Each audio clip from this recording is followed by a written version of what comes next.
Welcome to Raging Bullets, a DC Comics fan podcast, episode 211.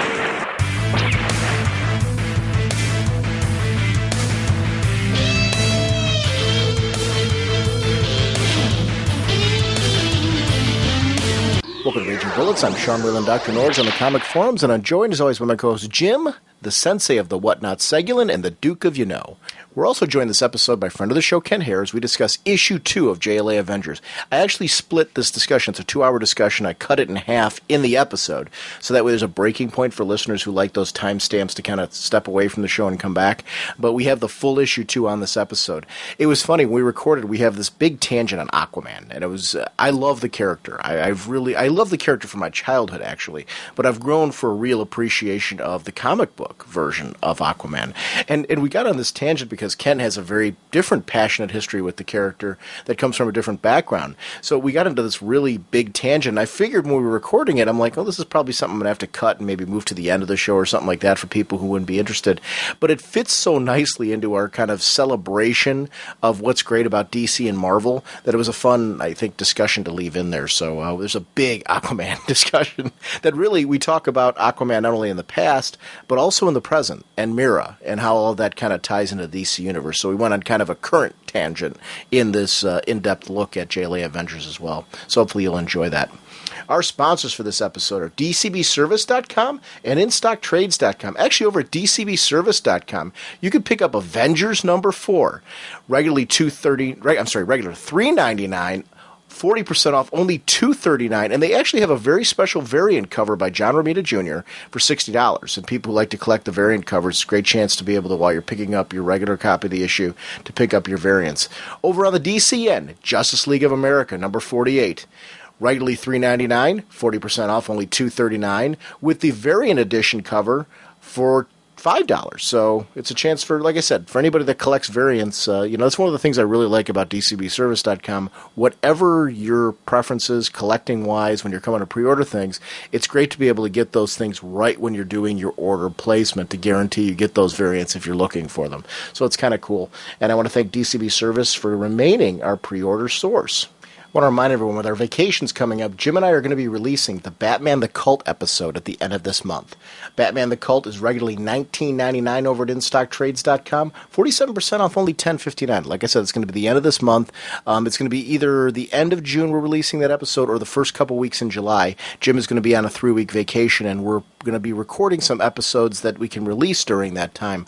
And one of those episodes is going to be the Cult, so that is coming. We're actually going to be recording that quite soon. So if you have any emails or audio comments or things about Batman the Cult that you would like to get on that episode, please send those in to ragingbullets@gmail.com if you want an email, or Dr. Dorge on Skype, or 1-440-388-4434 if you want to get a voicemail in. We'd love to definitely have you a part of that episode in some capacity, so get those comments in. But that's Batman the Cult, and I want to thank InStockTrades.com for supporting us with that 47% off discount. Only $10.59 for that, and that's actually that's a fantastic discount, and thank you for your sponsorship. I want to remind everyone that we are sponsored by ComicCollectorLive.com, and you can hear us weekly on Get Your Geek On Radio. That's GetYourGeekOnRadio.com, an online radio station committed to making geek chic. Also remind everyone that we are proud members of the Comics Podcast Network and League of Comic Book Podcasts. Don't forget to support the Hero Initiative. That's heroinitiative.org. They're a wonderful, wonderful... I'm actually a member now. I signed up to be a member this year just because we've been talking about it so much on the show, and I really do believe in it. I think it's just a wonderful organization. Previously, I used to donate, but actually sign up for a membership. It's real easy to do it. You get some cool swag, too, for it. And there's something very cool about being part of the Hero Initiative, and I just recommend for everybody, just the price of a comic book. I've always said that on the show. If we all pitch in that, with the listener base that we have on here, we're really making a big dent in for some great creators who really set the foundations for the great comics we're reading now, and that's heroinitiative.org. Jim, what kind of a podcast are we? Well, Sean, we are a spoiler podcast. We go in-depth into plotline, story twists, and whatnot of the comics we're reviewing. So if we go over something you haven't read, you may want to come back later so you can better enjoy the show. Nice work, Atom. What are these characters up to? Joining us for part 2 on our discussion on JLA Avengers is friend of the show, Kent Hare. And Kent, welcome back to Raging Bullets. Well, thank you. I'm happy to be back. When we jump into issue 2, it's really interesting because the heroes have met at this point. We as readers, though, didn't fully know the background of what was going on with Krona and Games Master. This is really the issue that starts to lay out for us the meat and potatoes of what they're doing, the actual game they're playing, what Krona's after, and really the Games Master almost becomes a sympathetic character here right from the beginning, in the sense that he seems to be coming up with an alternative to Krona just destroying a universe to get his answers. He's like, well, what about if we play this game of chance, and if you don't win, you have to leave everything alone. If you do win, then I'll give you the I'll give you the key to the answers you're looking for. I'll give you the identity of the person you're looking for who's lived long enough to see the Big Bang and to have that kind of information that you're looking for. Krona's thirst, though, it's really interesting on a cosmic level to see that he is just a megalomaniac. It really is his idea, and what he wants and his desire outweighs everyone and everything, almost including himself at times. Yeah, that comes through very clear, I think, particularly in Book 4. He doesn't really care if it even ends up destroying him. He wants to, I guess, in that brief second or brief instant of destruction, to know what was the origin of the universe, of the multiverse, of whatever.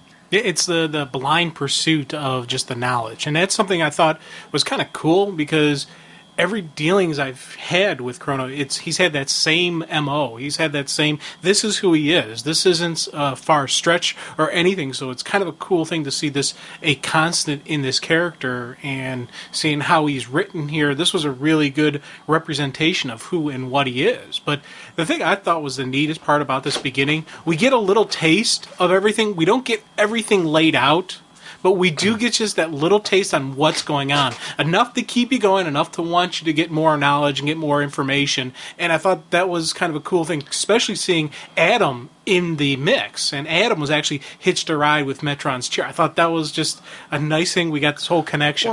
Well, but also, right at the beginning, when we're talking about Krona still, I think one of the things where we just get just a taste, it's a taste, but it's an important taste in the sense that this gives us an origin of Krona. Who is he? How long has he been driven by this? And it really does go back to his whole history in the Green Lantern universe, as far as, they robbed him of his tangible self. Tangible self is really his more tangibility. So. Yeah, right. You will be reduced to disembodied energy to circle harmlessly throughout the universe forever. Which is actually, I guess, that's to me what's actually worse is the sense that this guy is a prisoner now, and that's what I was thinking more so when I was going with that. This guy has given up life. When you're that energy part, we've seen this actually not just here, but anybody who's read Trinity has seen that this pursuit continues with this poor guy. And really, I honestly think the punishment is befitting the crime, because how do you rehabilitate this guy? Yeah, he's beyond rehabilitation, and just this is who he is, and there's no way you could convince him that he was wrong in his pursuit. And when you get that situation, it's irredeemable, and it's one of those things where you're just like, nothing I can do about this. We got to just completely keep him in a place where he will not hurt anybody, and you can't keep him in a prison, because there's probably no prison that can hold him. So this is the perfect prison for him. Just make him pure energy and just let him drift out there. Right. And, the thing is, at the beginning, there on page 4 where it recaps his origin story, he doesn't see what he's done wrong. All he is doing is seeking knowledge, and I guess what we could call them is the proto-guardians or something, because these are the ancestors of the guardians, right? They are basically, the way he frames it, he is seeking knowledge. They are basically saying there are things that we are not meant to know. It's one of those, I guess, age-old questions, or conflicts between science and faith. I think one of the keys here to this story, and one of the reasons why I liked so much what was done with Grandmaster and Krona in this, a lot of times I enjoy cosmic storytelling when I feel I can wrap my head around the personalities and motivations of the characters. A lot of times when I get turned off about cosmic storytelling is when the characters they so lack a identity, a personality, a something you can connect with, that they're so outerworldly that it's it's hard to get interested and intrigued by them because you're like, okay, what's the deal? Who are they? And how can I connect on any level with them? In Superman stories, it's the only time I've ever had a problem with Superman is when they forget the man in the Superman. I think it's the same thing here. And this isn't, the Superman thing hasn't happened in a long time, but it does go back to the only time I have ever disliked cosmic stories, because I love space. I love science fiction. I'm into that whole vibe. This is an immediate hook for me. The meeting of these two characters, I think, is something, it's in the best of the work of Starlin. When I see Jim Starlin write really great cosmic stories, it's what I like about them is when I can get into the motivation of the big cosmic villain. And he did this here with Krona. I really think that this character and seeing that he is willing to give up everything in order to achieve that goal. I don't want to see the Big Bang that quick badly. Yeah. Well, consider this. Something I was thinking as I read this, and I guess you could even call it studying this. Preparing for this. The Guardians may have something here, though. Because the idea, in quantum physics is that to observe something is to change it. So they're basically wanting Krona not to observe the Big Bang because that will change what happened. The idea of Schrodinger's cat. Yeah. And I guess if, his very observation of the beginning of the universe can change everything, I guess they've got a legitimate objection to him. I have to wonder, are you guys both reading Batman: The Return of Bruce Wayne? Yes. Did you read the first issue? I will be when my box comes in at the end of the month. Okay. I don't want to say too much of it then, other than I do think there's elements of, is there a danger of this type of thing in that thematically? And I'll leave it at that because I don't want to ruin it for you, Kent. And I think that's why I'm digging this in a different way now. It's funny how I like this kind of I'm a big fan of time storylines and time travel. Booster Gold right now I'm digging big time, especially the most recent issue of Booster Gold. I've been enjoying Dan Jurgens' run, but I enjoy the new creative team as well because they're continuing that theme. To me, that's the key to good time travel stories when you get into events that have already happened, is you have to be so extremely cautious and careful not to be that one speck, that one moment that could change everything, because that pivotal moment could be something that changes time forever. Well, you think about the Simpsons episode where Homer, it was one of the Treehouse of Horror stories, right? When he went back in time and he stepped on something, and he comes back to present day Springfield, and everybody's lizard form, and then they're giants, and he keeps trying to change it back to the way it was, try to get it as close to his world as it can be. And I chuckle when I see stuff like that, but I kind of like some of the time stories where time isn't that fragile. There's certain points where they have to happen a certain way, or it'll branch off into something, major. But if the fact that when I got up this morning that I chose to wear, pants instead of shorts or something like that, something as simple and trivial as that isn't going to change the world. I kind of like time having some stuff that have to happen, but not to be locked in stone. If that makes sense. It does. Okay. That don't always make sense. Sometimes I got to clarify. I want to point one other thing out here. Sure. Notice in that third panel of the first page, where they've got that classic DC image of the hand holding the universe, which I think probably goes back all the way to the first appearance of Krona way back in the 60s in Green Lantern. I know it at least from when I first, oddly enough, I first ever was exposed to Krona and read about him was in a Legion of Superheroes story by Paul Levitz back right after the Great Darkness saga. They did a issue of Legion explaining why the Guardians and the Green Lanterns were forbidden to come to Earth or come into United Planet space in the 30th century, and it all had to do with this. But then if you look back at the beginning of the first issue of JLA Avengers, big splash page where it says, there was a universe, and they show, is it Eternity? Is that the Marvel avatar of the universe? I'm almost positive. Yeah. And he's holding a galaxy, holding the universe in his hand. In other words, the way I read that, Busiek is basically saying that hand that the DC Krona is observing is actually the Marvel avatar of the universe. Eternity is the embodiment of time. Oh, okay. In the Marvel universe. But that is the character that's presented there. Yeah. So you're right, it is Eternity. But you see what I'm saying? Yeah. Busiek is basically positing a connection between the universes that has always been there. And this is a character that's actually created by Stan Lee and Steve Ditko, Eternity. Uh-huh. So that's interesting. It's kind of, one of the things that with the crossovers and stuff like that, I always kind of really would like to see a team-ups type of story. And so when we're getting the two universes competing against each other, it was a neat story and I enjoyed reading it. But for me, I would have really liked to seen a team up more that just like the JLA JSA team up that was the two different worlds, something like that where they're going up against Doctor Doom and Lex Luthor teaming up, or like that kind of story arc. But it's funny. I think though they've done those crossovers before. See, I've never read anything like that. Yeah, they've done one-shots and things like that where, there's been team-ups between the heroes against villains and stuff like that. The cool thing about this one, I think why they did this story this way, just to kind of address what you're saying, is because of the nature of what they did with the two universes and pushing them together in Krona and all that, they made time so wonky that they could bring in anybody and any character they wanted in any iteration of the various characters throughout the history, which gave Perez the opportunity then to draw them. And also, I thought the cool part was, in some of the most heroic moments, they were heroes who we had seen had major, horrible things happen to them. And they had to make the decision as far as, do I play God here? And this is something we'll talk about. Do I play God here? Or do I like try to fight this and change it in some level? What is the right thing to do morally?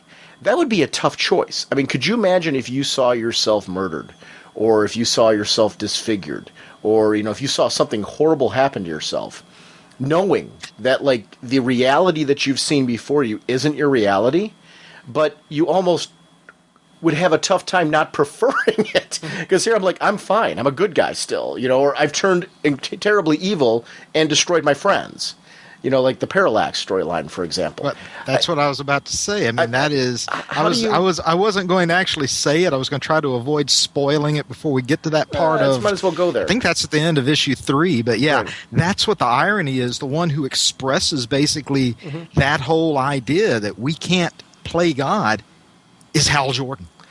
I think what works for me so much, and I guess that's what I'm saying right now, with the way this storyline played out, they had the opportunity to use very current versions of the team to hook in current readers, but then at the same time, they provided the opportunity through this storytelling to bring in classic versions of the characters to kind of give some Easter eggs for long-time readers and stuff like that. It's that kind of epic storytelling.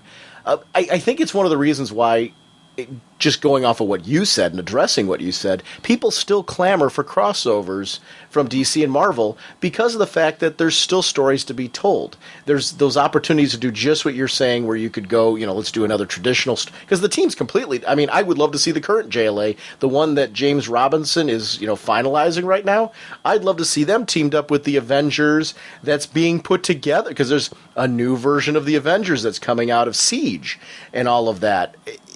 This would be a great time to see a team up between those two teams. We're not going to see it right now, but I would love to see the current versions of them do what just you said, go up against major villains in both of their universes just for that reason, because there's still stories to be told. But I get why they did this, because I do think a lot of it was Busiek writing it for Perez's art. See, one of the things I was going to say is that when I first started approaching it, I was thinking I don't want to see this contest going back and forth. But it was after the read through, and especially the ending of this one of 2 and 3, I really started seeing that the contest between them was just really the setup for the true story that's going on, and all the stuff you're talking about, just the delving deeper into the nature of the character and all that. And I thought, okay, this is a cool thing. If this whole crossover was just about the two heroes going up against each other, I probably wouldn't have enjoyed it. but because there's a part where you do get to see some cool moments, some very neat stuff we're going to talk about in a little bit, in some of the fighting, but this is really just the ground layers. These are just the intro, the opening act, if you will. Even though we're starting into the second issue, it's still building the overall story, but it's dropping the hints and laying the ground and the seeds of what is to come.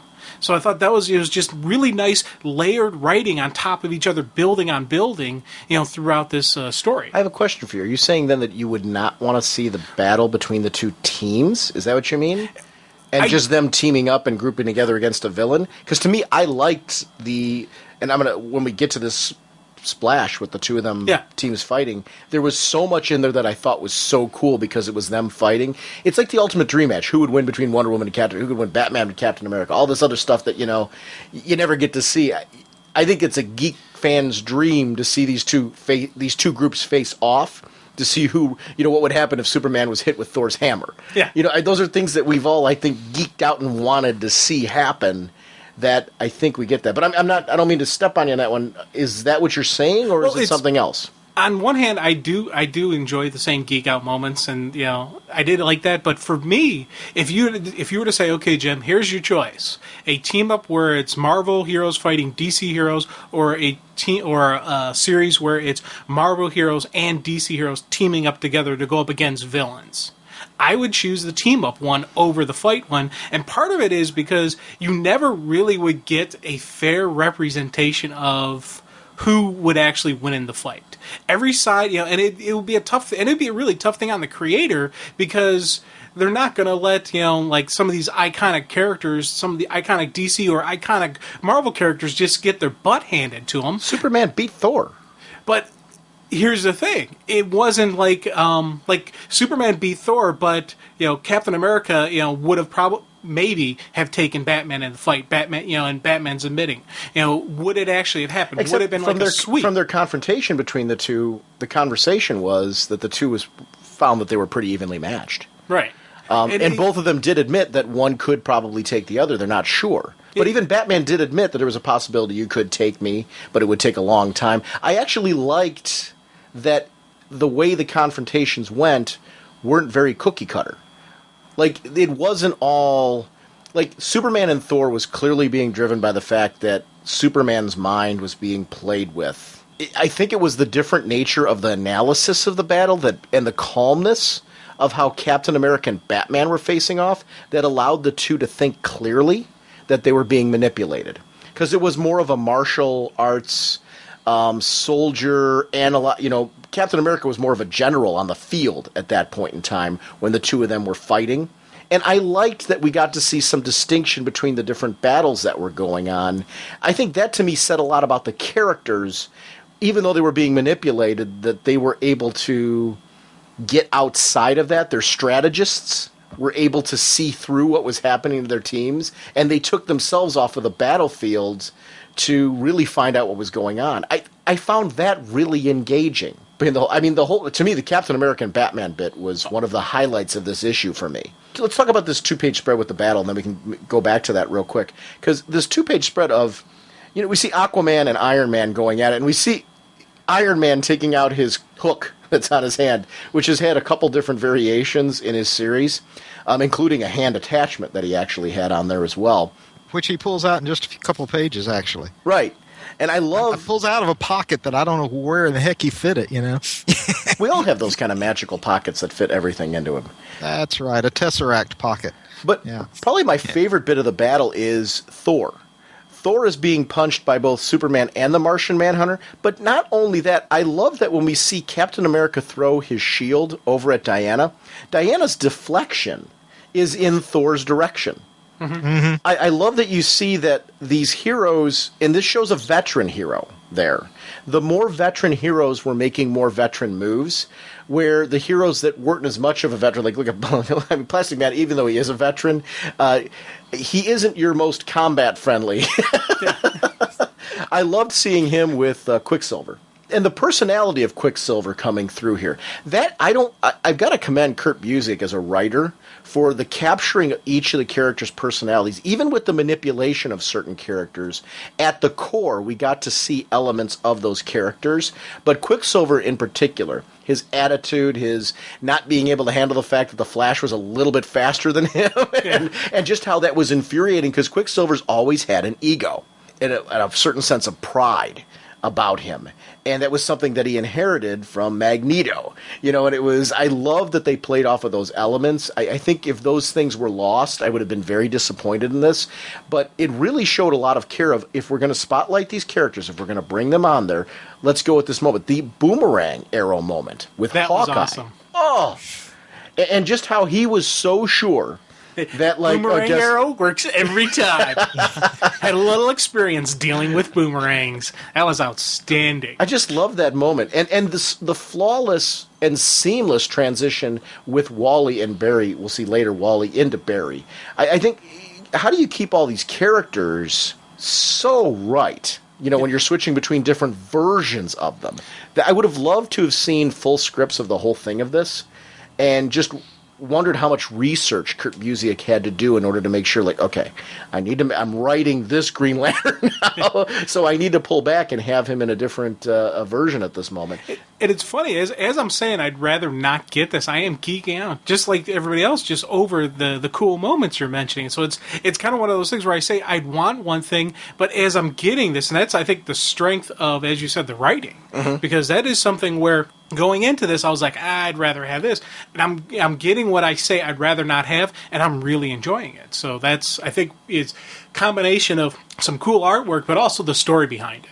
To me, it felt like, rather than just slamming them together and then forcing a story, it felt a lot to me like Kurt Busiek had the overarching story and then started picking, how to put the team into his like the Krona theme and Grandmaster, using them as an overarching theme meant you didn't have to force the inevitable Doctor Doom versus the heroes teaming up with, because that had been done before in, the Teen Titans Uncanny X-Men, which was great. I loved Uncanny X-Men Teen Titans. But there'd been crossovers that had done those things in the past.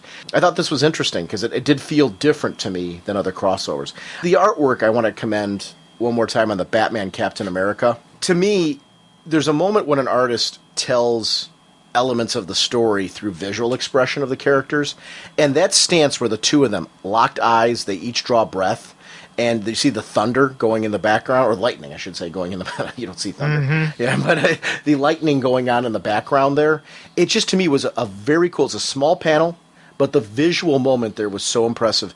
My respect level of Captain America as a warrior and Batman as a warrior in those two moments, and sizing each other up.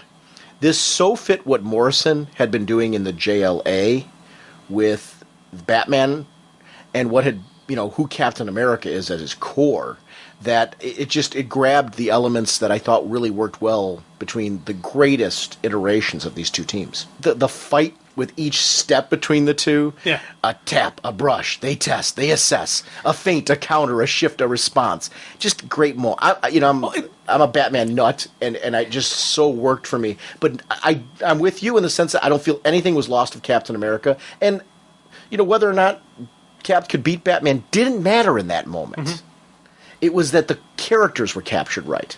And it's funny because, you think about just the level of writing and level of knowledge of two people who would have the combat type training that both Batman and Captain America have.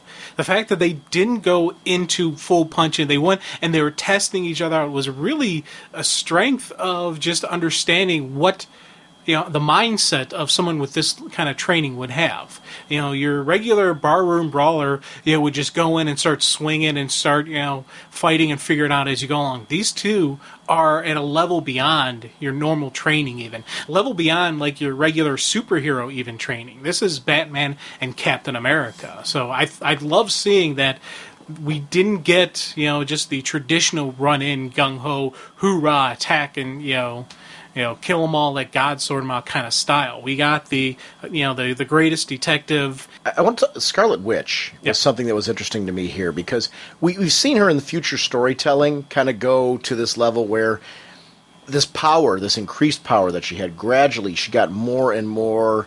She started snapping. And we got to see how she was able to change worlds and alter worlds.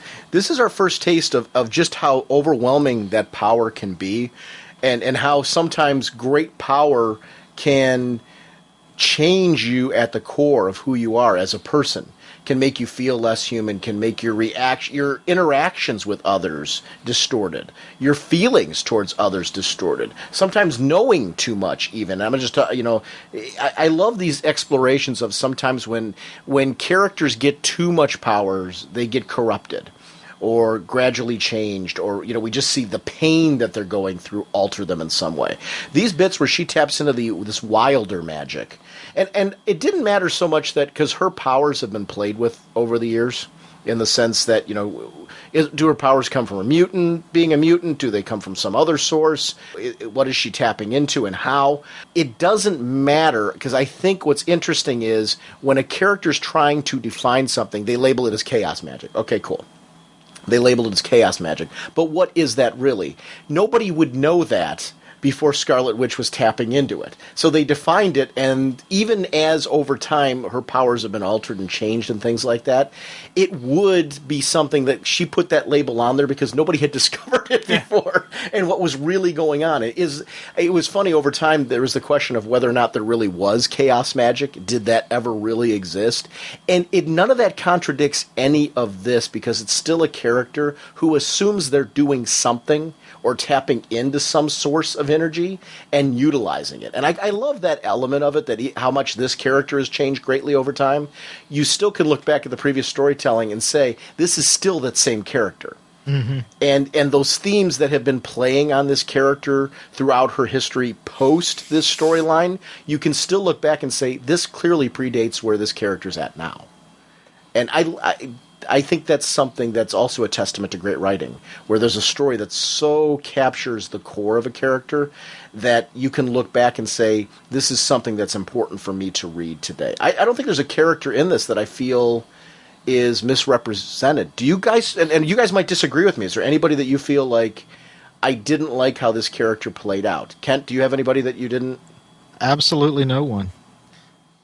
I did have some issues, and with Superman, I had a couple times. Now I know we're gonna see that his mind was being played with because of the crossover, because of all the different stuff going on. But I did get, I still do get a little angry when I see him acting like a super jerk. Well, I think you're meant to.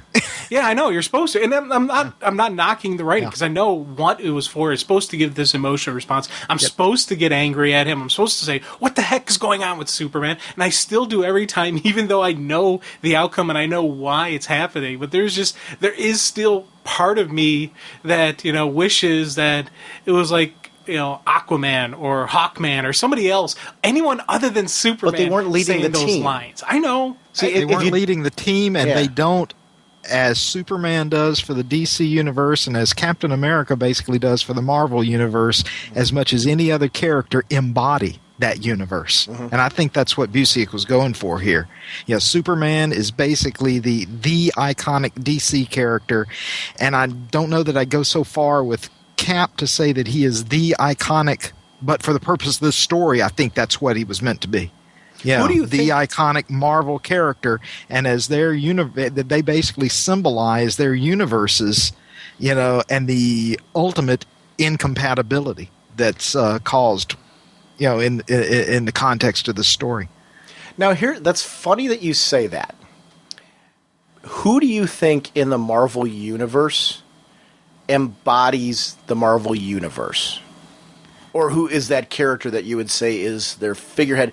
You know what? I think there's a difference between their most identifiable character and the one that's most identifiable as the leader.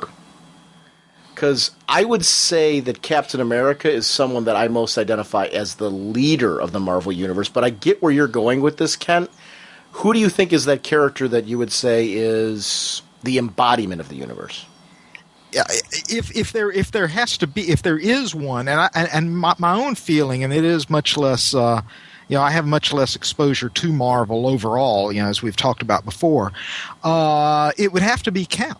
I mean, even though Spider-Man is far and away the most popular, for me, Captain America is the iconic Marvel character. I just don't think that he is, in a wider sense, in wider pop culture, to the degree that Superman would be for the DC universe. See, I would actually go with kind of Spidey, and that was one of the things I wished he could have somehow been in this series, because he is the iconic image of Marvel Universe for me.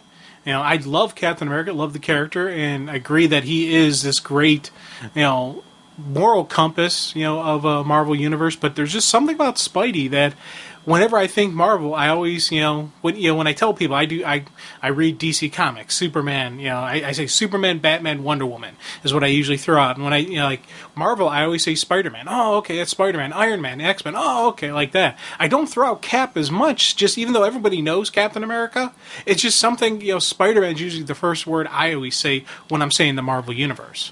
And I agree with that. But here's my take on it, okay? I look as... Who's the most popular DC character? Batman. Okay, let's go that way. But to me, the person you target is Superman. He's their leader.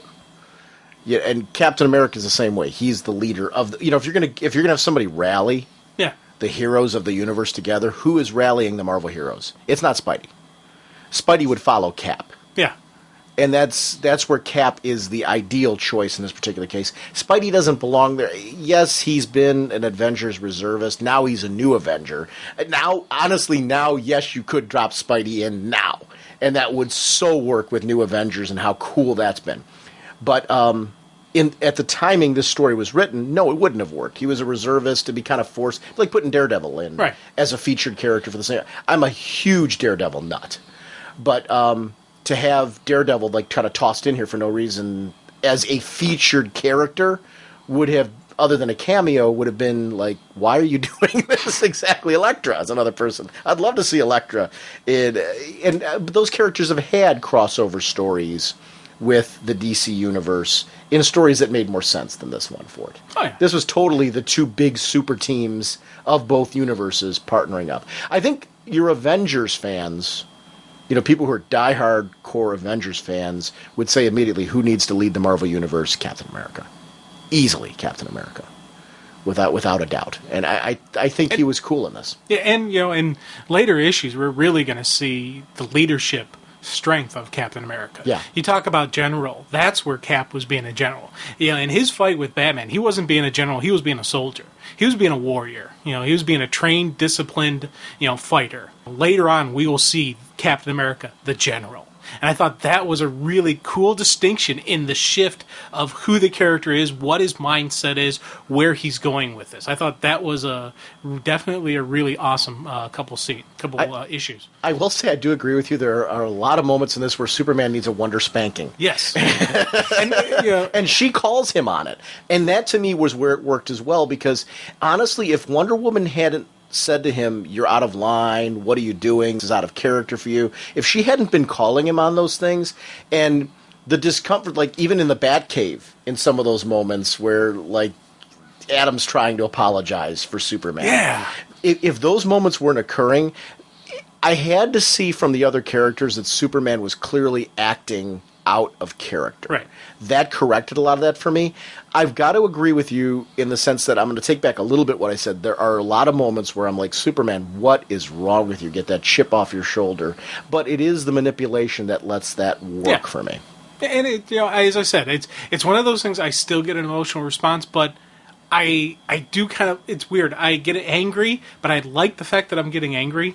And I like the fact that it's in there, and it's not just a brush off. There was a deep, there was an explanation of it. So I'm never going to say it's poorly written because of this. Well, I think it's a testament to how well it is written. Exactly. That on repeated readings, even knowing where this is going, you still have that response. Exactly. Now, you really don't forgive him over that because you want him it's Superman, what are you doing? Yeah. It's when John Jones starts calling out the reservists, I really liked that moment because I'm a big fan and this is something I've actually always liked with the Avengers as well, the fact that these big teams, and I'm glad Robinson seems to be heading back to bringing in the revolving players that come in for the particular mission.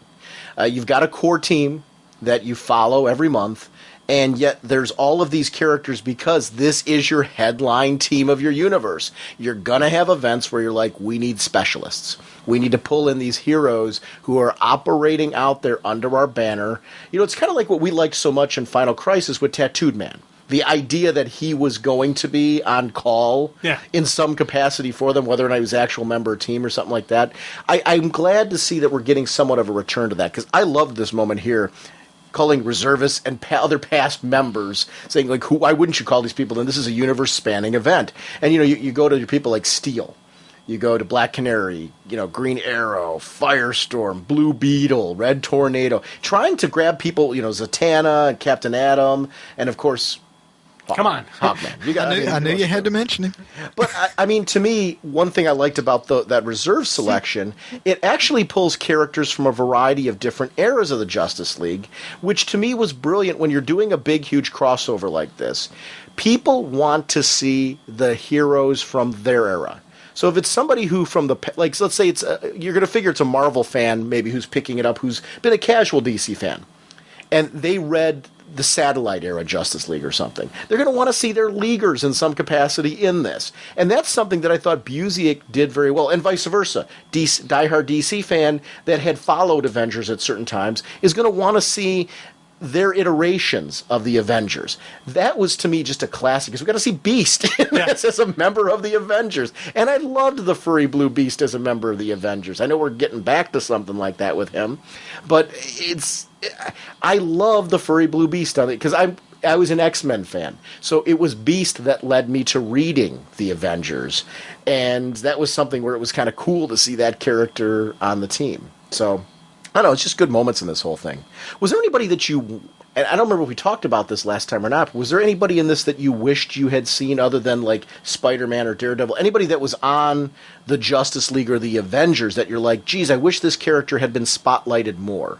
Not one of the characters outside of those teams, the characters who are on those teams that you can think of, geez, I wish they had a moment. Not really. I think we got solid. Just, well, my Avenger knowledge is basically your primary core knowledge of who is the Avengers. So I'm getting the people that I know are Avengers in there. So that's kind of, for me. But I don't know. I think that was one thing, especially, the later issues, we get to see a whole bunch of people. And I thought that was a cool moment. Just, that just how spanning. You said before, this is a universe spanning event. You should have everybody in the universe in there. What about you, Kent? Was there anybody that you were like, wish had more camera time? I thought he did it perfectly, particularly in this, well, as far as the Avengers go, I mean, I think what you really have beginning this and straight through is a pretty, classic Avengers lineup. Yeah. Now, in the case of the DC, what I really liked, and we haven't quite gotten to the point yet in the story, but, you got to remember, this was published a few years before Hal was brought back. Mm-hmm. And long before Barry was brought back. And yet we're coming up really quickly now in the story on where those two characters are going to come into this, basically be the players as far as JLA Avengers goes through to the end. The classic Hal and Barry, Green Lantern and Flash. And I really liked seeing that. Let's go ahead and talk about that right now. Just because you brought it up right now, and when we get to that, we can just gloss over it real quick. One of the things that I really liked about the Hal and Barry segments, and we can talk further about it when we get to it, but I think at the core what I liked about it was the reactions they had to their own events when they got to see their deaths, and the impact they had in the universe. I thought was in line, and I think this is a testament not only to Kurt Busiek but to Jeff Johns. Is that I really felt that Jeff Johns and Kurt Busiek were totally in sync with how these characters would accurately react to those events. Because I felt like those moments, I'm like, oh, that's very much like we've seen from them in Rebirth and things like that. I'm not saying either of them copied off each other. I don't mean it that way. I mean in the sense that I think when you get the character, you're going to get an honest human reaction from that type and style of character. And I love that we got to see that from them, and we got to see heroic moments from them that I felt were really in line with what we're seeing with them now. And that to me was like, I'm like, whoa, way back here, Kurt Busiek was nailing that as well. And I love that these characters feel so consistently solid when the writers really care about them. and understand who readers believe they are, and readers who've grown up with these characters, who they know they are at their core. That worked so well for me here, and I love that this story thematically, again, felt like it was very contemporary. Oh, definitely. I thought that was kind of a one in just also on the Avengers side when we got to see Yellow Jacket and Wasp, see what happened between them. Because I remember, it was funny because I remember reading that issue when all that stuff went out. I'm like, oh yeah, I completely forgot about that. Nice. Because I was glad that they weren't just doing the DC side of it, they were also doing the Marvel side. So I thought that was a cool just reaction. But just the heroes, all of the heroes, dealing with it's the same way. They're like, hey, we can't change what's going to happen. We have to go through. It's that whole hero knuckling up thing that that I love in a story where they recognize I'm going to die or some terrible things are going to happen to me, and I'm not going to try to change it because I have to save the universe. It's going to happen. I'm going to either have this terrible thing happen to me, but I got to let it happen. And I thought that was just a statement of courage. Did you read Yellow Jacket when he went bad? Yeah. Yeah, I did too. I that was an era I was like, whoa. And that was to me, it was a very dark story, a very mature story. I really remember, I'm like, whoa, Avengers, very cool. That was a cool story. Yeah. And them having to deal with, and it is something that's all Marvel's always gotten a pat on the back for, is that we get these down to earth, grounded stories like that, and that was something like, whoa. I mean, and I think what was more interesting that not just that Yellow Jacket went through that, it was the reaction of the other characters. And I think elements like that throughout comics history have influenced the kind of mature and sophisticated storytelling we are getting today. Those are pioneers that were really laying the groundwork for. We have very high expectations now on how our characters behave and how they need to behave and how consistent they need to be with their past and their faults and their strengths and their weaknesses. And I think it is something that's because of those pioneers who laid out those events. And I love that this honored so much of the history of both of these teams. Amen. I know, right? It was one of those things where you're just like, yeah, how do you... When we go back and start taking a look at the team, and we got the DC characters kind of doing this rally cry. Rally cry. Yeah. I'm crying on the inside. Again, with Plastic Man, I love the element of him as the humorous character, the little, the chuckle moment. He never takes away from... I had a good Aquaman moment where remember he's a king, and he's used to leading. And we see him in the background going, who died and made you king? Oh wait, that's right. But I love that he's got the crown on his head and holding the Aquaman-style trident. And it's all like in the background, not taking anything away from, really, Aquaman is laying out a very cool plan. Except I can see Aquaman just silently reaching over and slapping him one. Oh, yeah, I can, too. It's a little backhanded... But, and this goes back to what you were saying, Kent, before, where we see that he's pulled out his hand from his pocket, that little alternate version of the hand. And I was such a huge Aquaman fan during this era, where, he had the hook hand, and it was, what was laid out by Peter David. And then as the series continued on, I kept following it all the way through. And I actually was a big fan of the hook hand? I even was a bigger fan when he found, through technology, ways to have different attachments. I thought it was just really cool. It was something to kind of add a little edge to the character and kind of make him a little rougher around the edges, but you never lost who the character was. I think that's being done today in a different way, with the fact that he died and came back. Yeah. And he has both hands now. Yeah. But, Kent, are you reading Brightest Day? Oh, most definitely. When my box comes in. Have you read any of it? I read issue 0 is all I've got. Okay. I don't know how much you've seen of what Aquaman's current situation is, but that without revealing anything, anybody who's reading Brightest Day right now will know one of the things I really liked is they gave him an edge here, and I think Jeff Johns is doing it a similar thing in a different way now, where you're keeping the character at the core of his history and who he is, but doing a little twist that makes you go, wait a minute, I want to what's he going to do now with this guy? Yeah. And I do think Aquaman's a lot more of an interesting character than he's given credit for. I want to throw a plug out here. I just, over the weekend, listened to, I think it was CGS, I'm pretty sure. If I'm misspeaking, well, I'll try to correct it in an email. But and you can post it in the show notes. But I think it was CGS did a Aquaman recap episode within the last 5 or 6 episodes that they've put out. That is marvelous. Looking at the entire history of the character. Just thought I'd throw that out there. And he does have a rich history. I think people who haven't read much of Aquaman get very dismissive of the character. But I think anyone who has a favorite run of Aquaman gets what could be cool about the character and why the character does work when written well. He has a lot of variety. You can do some things with him and play around with him in unique ways to make him interesting. He's had some really good runs. I think he gets a lot of bad press because he talks to fish. Yeah. I do. I think it's one of those things that when you tell people he's a hero, he talks to fish, they kind of go, what? And I do think his time in the Super Friends has hurt him.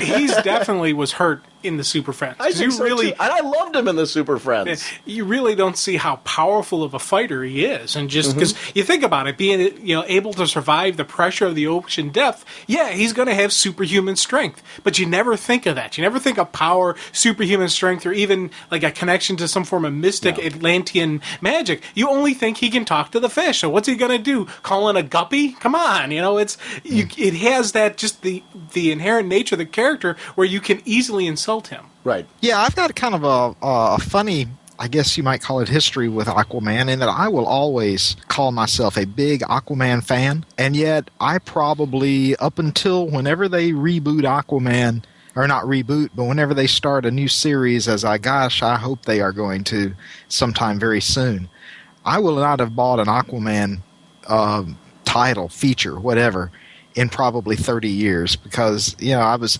just posting on one of the fora, some reason it came up regarding Aquaman, and I was posting on there that basically I lost not really interest in the character, but whatever, about the time that he and Mera split up back in the 70s, in the wake of Arthur Jr. being killed. And while I would know the character through JLA and other things, I didn't read any of the Peter David run or any of that. But what I was really making the point in that posting was, with him being back, him and Mera being together, this is my Aquaman, and I'm on board. What is it that alienated you from reading the character? Was it the split of the marriage? Looking back, I think it just took a dark turn that I didn't care for. And then I never really, particularly when they changed his imagery, I will never be a big fan of the Aquaman we're seeing right here at this point of this book. The long hair, beard, the funny looking, I don't know exactly what this metal that he's wearing around his chest is, and all of that stuff. And the harpoon hand, didn't like that. But that's just my own personal feeling. My understanding is that the Peter David run is exceptionally good, and from what I was hearing on that podcast I was mentioning to you, it sounds like it was very interesting. But it just never captured my. It also came out during a period when I was buying hardly any comics at all. There for most of the '90s, it was just the 2 Legion titles. I would recommend, and this isn't Aquaman with the harpoon hand, reading Tide in Time. Because it gives you a flavor, because that came out before Peter David's Aquaman run, and it was written by Peter David. When you read that, it shows that Peter David got at the core, because he did Atlantis Chronicles, the miniseries before that, which was also absolutely brilliant. I think when you read Tide in Time, you get that he at the core gets Aquaman as a character. He doesn't throw anything out the window that had been in the past of the character. You remember that from ages ago? I remember Tide in Time. Yeah, I mean, that was when we did that on the show. That was were you surprised by that?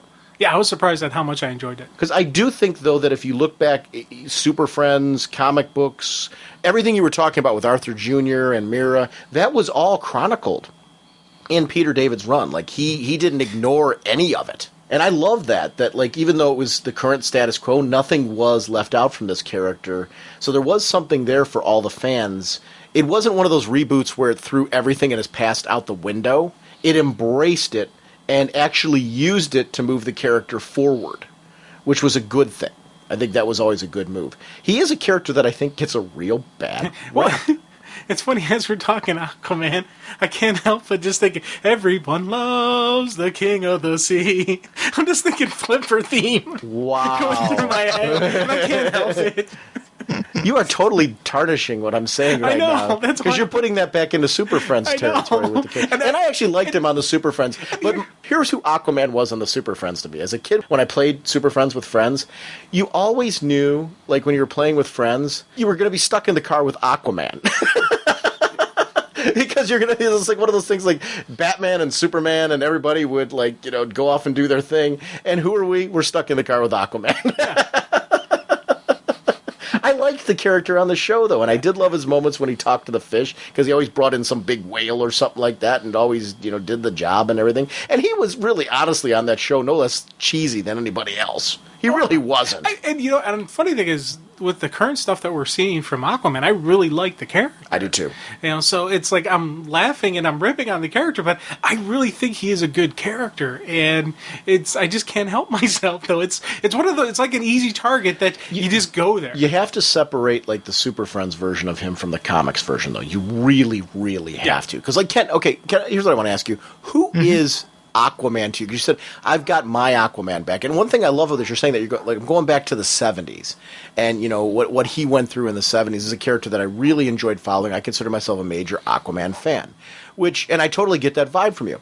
Who is he to you? I always liked the stories where he was portrayed as the king of Atlantis and as a family man, which, I'm kind of referring back to, you know, a particular era in his own comic from basically about the time that Steve Skeets and Jim Aparo took over his title back in '68. Up until the end of his original title, which would have been probably 1971 or so. But during that period, that's my Aquaman. He was the king of Atlantis, a world leader.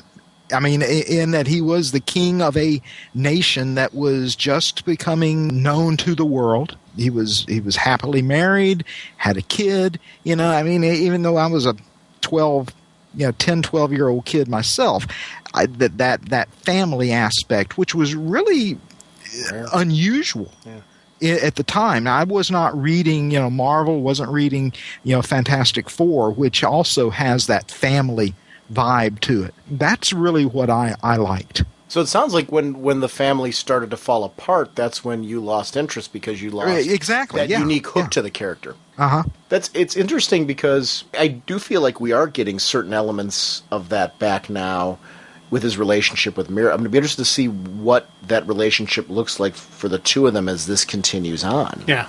Because it's been a long time for the two of them, and that's really interesting to me. And they have that history. I mean, I read long enough after, you know, the death of Arthur Jr. That was what sparked their split. Okay. Well, they still have that history at this point. You know, I mean, I wonder how that's... And, you know, I know in Blackest Night, was it Blackest Night Wonder Woman, one of the issue where I believe that they did kind of a focus on Mira? Yeah. Where you know, that character is revealing, you know, things about her reactions to that. Curious as to how that's going to be dealt with, but I hope it's dealt with well. I think it doesn't lead to another split, basically, is what I'm getting at. Yeah. They've had a rough relationship in the sense that it's been an interesting roller coaster ride, because, you know, Arthur was with Dolphin for a while in his own series, and it's always been an interesting relationship problem that this guy's had, and he finds his way back to her again. I'm glad they do, because there's certain characters that I like seeing together, and Aquaman and Mira are two people that I really like seeing together, and I think they've made Mira so interesting now without losing her. I think there's a lot of interesting things you can do with these two characters. Do you think, and I do find that it frustrates me sometimes that people think that families with characters are limiting. I don't want to see every hero have a family. I don't want to see every hero married. I don't think that's necessary. I think it's a good idea with certain heroes to have that relationship end and have the characters move on, you know, to other people, and then you can have them come back again. But Aquaman, I really ultimately, who do I see him with? Mira. Yeah, that's a good relationship, a good king-queen relationship, good family type of, you know, it fits who the character is and his background and all that. How do you make marriages interesting when you're trying to appeal to such a wide age range of an audience? And how do you make, that, I think that's kind of a tough trap that writers fall into. How do you keep that contemporary and interesting and keep the hook? Because a lot of times with the relationship, the marriage is the kiss of death, especially in television. Once the character gets married, the chase is done. So how do you keep that going, keep it interesting? I think Superman is a great template for how to keep it interesting, because you have something for both characters to do. I wonder if now, with what they've done with Mira and how they've made her a major player, if that won't make their relationship that much more interesting. Yeah, I think so. Something for them to do. As long as they don't lose what they've done with Mira and how interesting they've made her and how, she looks like, oh boy, she can hold her own and wow, she's cool. I would keep her feisty. I would keep her a little bit different. I would play off of that a little bit more in their relationship, where Arthur's maybe getting to know the more independent Mira, the one that's been coming out of all of these events, in his absence. And everything that she's had to deal with in his absence, how do they bring themselves back together, and how do they reconnect now that she's different without losing that independence and that edge? I don't want her to fall back. I want her to keep moving forward. So if they can do that, I think you've got a very interesting series with the two of them that you can keep following through and kind of putting some interesting turmoil. I don't necessarily want to see the two start dating other people, though, as a hook.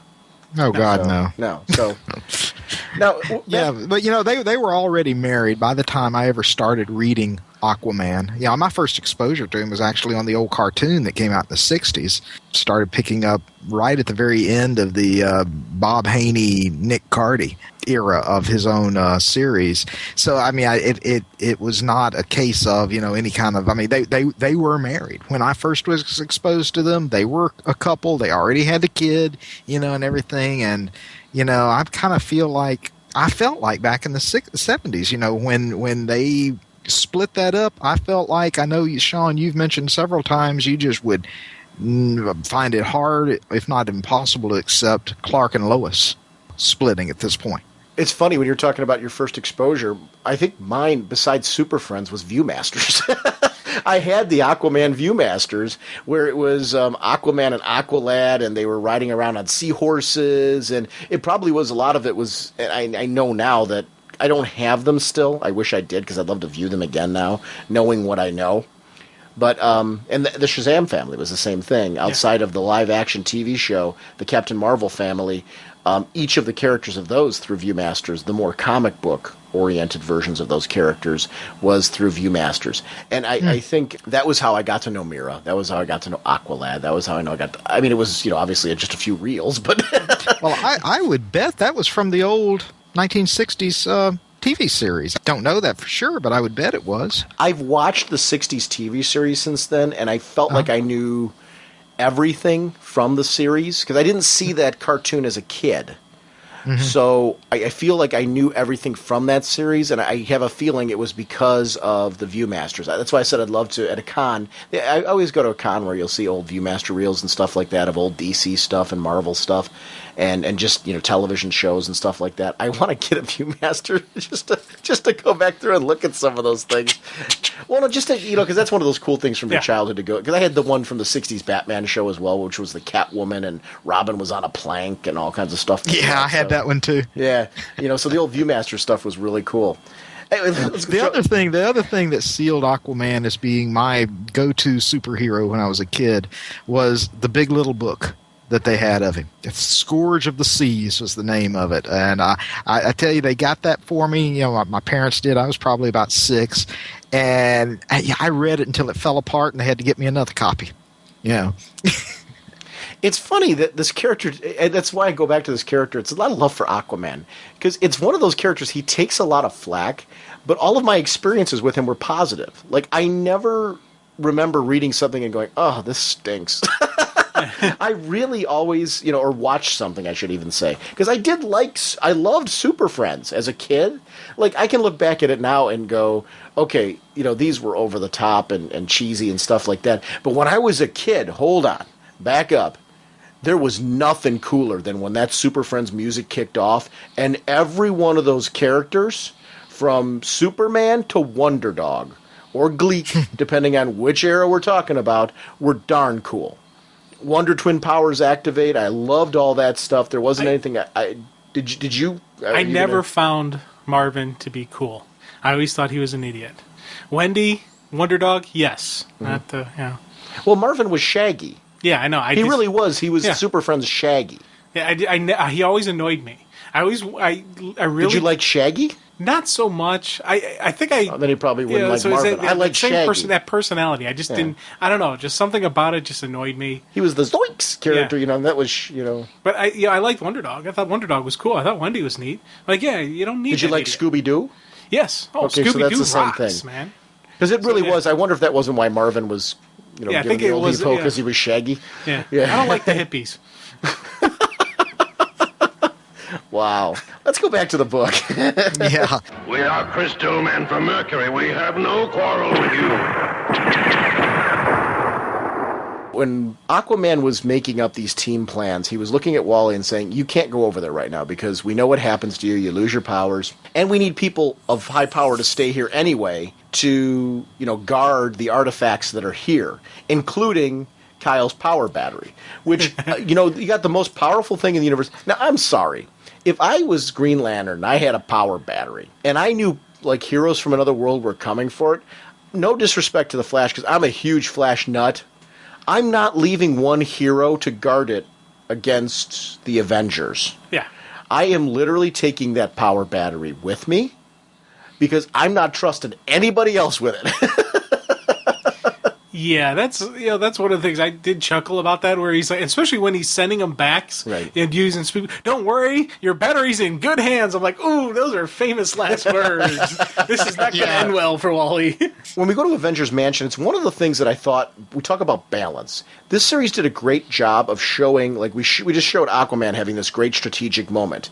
And it was, we were talking about before, Batman was spotlighted, Superman was spotlighted, now Aquaman was spotlighted, and Wasp. Wasp was a great Avengers leader, and we get to see her taking on a leadership. When I first read Avengers for the first time, I shouldn't say for the first time, but my first real run that I remember reading of the Avengers, Janet was the leader of the team, and she was darn good as a leader. And I loved that about the Marvel Universe at that time was we had strong female leaders on a lot of these, X-Men, Storm. We had, Wasp, Avengers. Very cool, very strong female characters who could hold their own. And it was interesting how you take a character like the Wasp, if you tell somebody the concept, she shrinks down and stings people. I mean, it's like, what? You're kidding me, right? She is a darn cool character. And I loved how she found unique ways to use and enhance that power over time through either her teammates or herself, and that character has evolved. But also was the strength with her was her determination, her mind, and intelligence. And strategy. This is a female who is a strong strategist. And I loved seeing her have a spotlight moment here where, she is being kind of the, let's rally everyone together, look what's coming right now. We've got, and now I need to get these reservists of the Avengers. You're having Warbird, Jack of Hearts. It was the Captain Marvel. I keep forgetting what her name was. Photon. Photon, that's right. Because I read her as Captain Marvel over there. And then she's had so many different names. Yes. When I was making up my notes, I think I finally just said the heck with it. And and now I can't remember what her given name is, but I just started using that because she actually appears in different guises in this, one she's a character series that I like. I really liked that character. Like when I read her when she was Captain Marvel and she was on the team. And I really liked the character on the team, so I'm not trying to disrespect the character. It is funny though, I know, and when the second you said Photon, I'm like, yes, Photon. It was one of those things that was on the tip of my tongue. I can't ever even when she was being called Photon and I read it, she'll always be Captain Marvel to me. and by the way, I only know that because I looked it up again this afternoon. Okay. Good, and thank you for doing that. She-Hulk, Wonder Man, the Hercules. It was funny. I forgot about the energized version of Wonder Man. that we got to see in this as well. I always liked the Hollywood swagger of Wonder Man. I read him in West Coast Avengers and really loved that series. I mean, that was one, if anybody's, like, boy, I want to read, I got into Avengers from this and I'm looking for some books to read. Seek out some of the West Coast Avengers. That was a really, really good Avengers series. And I loved it because it was kind of like this offshoot, but I loved the team lined up. Because that was Hawkeye, Mockingbird. Yeah, I really liked Hawkeye. That was a good usage of him. Yeah, and Mockingbird, talk about a good relationship. The two of them in that was really cool. So that's another great series for people if you're wondering one, like to kind of follow up and read some cool Avengers. When the team splits up here, I feel so bad for Martian Manhunter. Yeah. Because he really does get the shaft on this one. I mean, sigh. Superman and Green Lantern get to go off together, which is, probably cool as can be for Green Lantern hanging out with Clark. And Clark will get along with anybody. You've got Wonder Woman hanging out with Aquaman. And they did have, in the Justice League, they had kind of a little relationship of sorts going on between the two of them, the princess and the king and all that type of thing that was kind of going on. And we had Martian Manhunter in his backpack. He's thinking, why didn't Bruce come along? Dang it, Bruce. He's that guy. He's that guy that everybody knows, that people wonder who brought him around. Nobody likes him. He's that guy. He's the Sean of the group. This is why I mute you every episode. Now, back at the Justice League, we actually get to see here with Flash how much Wanda's powers has increased. Because now she is able to manipulate him from huge distances and actually direct the heroes to where the artifacts are. This is giving them what seems to be on paper a major advantage. Oh, yeah. So these heroes that Superman was saying they seem to be lesser powered or things like that, they've actually seemed to have a better strike force going right now, at least on paper when you look at it this way.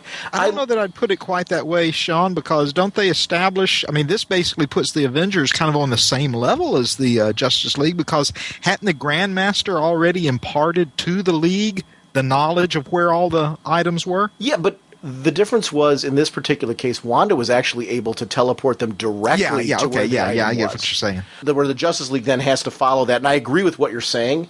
It was interesting to see, though, we can just plop you right down here.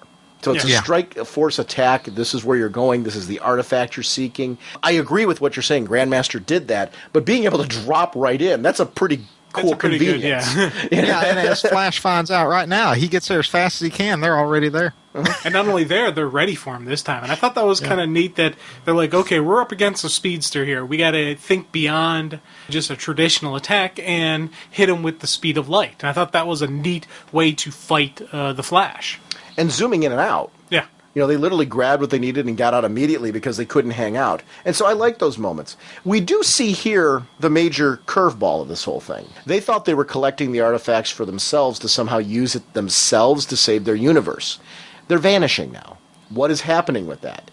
And, the shock of that becomes a huge problem. What are we gathering them for? And how is this going to benefit? So now they've got to take it at, if I were a hero, I would be very discouraged by this. I would still do it because, hey, you got to save your universe. You're dealing with cosmic elements. But I would always be more comforted having the artifacts myself. Because to me, that becomes a bargaining chip then. They also, with looking at the Lantern, they're like, that thing had enough energy. We could have powered New York for a year and not even barely touch into the levels. Mm-hmm. If that got into the wrong hands. I liked how they were thinking, even one step beyond just the collecting the artifacts. They're like, hey, if somebody got their hand, if the wrong person got their hand on that, could be really nasty. So it was once again just the hero mindset isn't just to win the contest; it's what's going on here. And the question is, does the wrong person already have their hands on it? Because they're taking it on faith that they're doing the right thing. What if they're wrong? Because they're following Metron and Grandmaster. And at this point, it's like, really? Wow. We get to see Wonder Man in his energy form here. And I loved Superman's commentary on the statues. They've been vandalized, defaced. And he's just having this vicious commentary on this world. This is another one of those moments where I didn't like his reaction, but it was interesting to see the world through his eyes. Because he's used to, and it is an interesting point that the Avengers do make later, he's used to seeing Flash museums, statues in the park honoring Yeah, Superman. Right, and exactly. Yeah. And it was funny, just that the one line, if the heroes can't inspire the people, this is what they deserve. And I was just like, when I first read that, I was like, what? And I still remember just that. He wouldn't do that. He would try to help them to inspire their world. It was just, and that was the thing. I was just like, and it's, as I said, it's just a testimony to the writing that how many times have I read this and I still go, ah! At the Flash Museum, I totally geeked out Yeah. at seeing the Starro, that great Justice League mission with Starro, and seeing the original team dealing with Starro. And then the different members of the Flash family. You get to see Jesse Quick and Impulse and Max Mercury. It was those tiny details in the art, just getting to see all that. Even as, we were going to see Asgard over on the other side and how Wonder Woman got to Asgard because of her connection with those gods. These were just moments for me that I was like, whoa. Then obviously, yes, seeing Hawkman, where he is, sent in as a reservist strike force. And we got to see the same thing with Hercules. And see, I read Hercules and She-Hulk. She-Hulk, actually, one of my biggest exposures for She-Hulk was a member of the Fantastic Four when she filled in for the Thing, when the Thing had his own solo book going. And she's a great character. In the right hands, she's been amazing. Her solo series, talk about Peter David, her solo series under Peter David was brilliantly cool. So she's a fun character, and she was another characterization that was really good in this series. Just seeing her and Aquaman just to play off back and forth in their fighting. But I really, really dig the whole Wonder Woman Hercules thing. Yeah, because that was just so great. She's like, Hercules, the one who defiled my mother, and she's ready to throw down. And he's like, well, I wouldn't say defiled. I had the honor, and he was just about to go on and say how much he cared probably for her, had the honor of knowing her company or something like that. Because in the Marvel Universe, he didn't defile her. He was a good guy. He probably, they probably had some friendly type better. It wasn't the nasty, darker version that was in the DC. It was universe. more of a Thor version of what would have happened, right? Yeah, so I was like, I love that. And the fact that he didn't get a chance to finish the sentence either, because she's already throwing down with him. I've always liked Hercules in the Marvel Universe.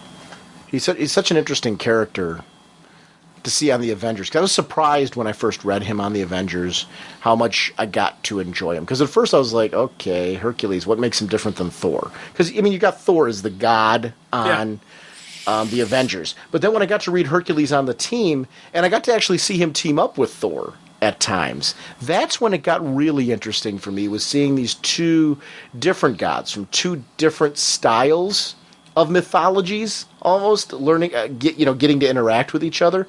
I really was into that between the two of them. He was a character, I will admit, Hercules, first time I read him, I didn't get him. Mm-hmm. I knew Hercules was, and I always liked the concept, but as far as a comic character on the good guys team of the Justice League, of the Avengers, I was like, really?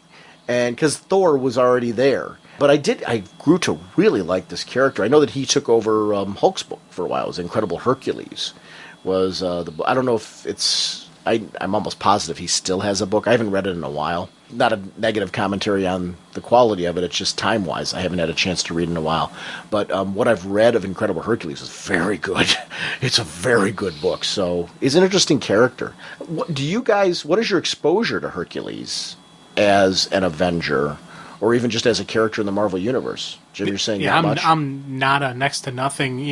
My exposure on Hercules is the classic Greek mythology and or his appearances in the DCU.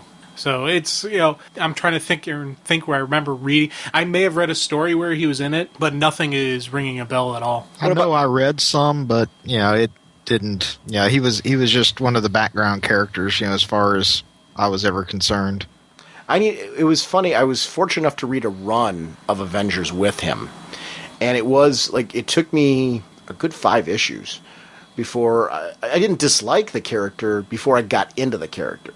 And then once I was into him, I went back and read those. Because you did. In those days, I reread everything so many times that I went back through and I'm like, okay, I'm kind of digging this character now. He became more of a spotlight character for me than just a background character, which was interesting. This idea that almost the Justice League heroes seem to be overtaking them until Wanda starts to realize what was going on and uses the chaos magic to kind of alter the turn of events. Yeah, which I found really interesting. This whole battle for the artifacts, the Orb of Ra, what was going on there, and seeing that we had Justice League heroes winning multiple times, And really, it was even odds. We had 3-2 there for a while with Quicksilver. If it wasn't for Wanda in that moment, she really started evening up the odds because the DC heroes were really going to school. Well, Aquaman did a great thing with his, with them going for the orb. He was like, as he's throwing down with She-Hulk, he realized, I don't have to beat her. All I have to do is get the prize. I thought that was a cool mindset and a cool way to go with this. And boom, he gets, and that was, kind of like, oh, okay, this is, that's kind of a neat and it's when She-Hulk was hitting him that he comes to that realization. Because she goes, you're not going to beat me. And he goes, of course, that's it. And you see him go right for the orb. And how cool was that?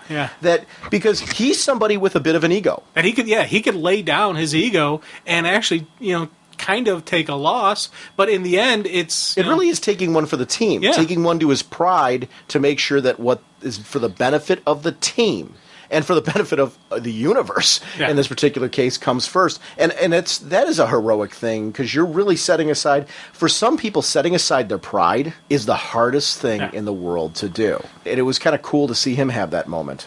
Now, I did like that even after he got the orb, Wonder Woman still wanted to throw the beat down on Hercules. Yeah. I totally do not take that as her being manipulated.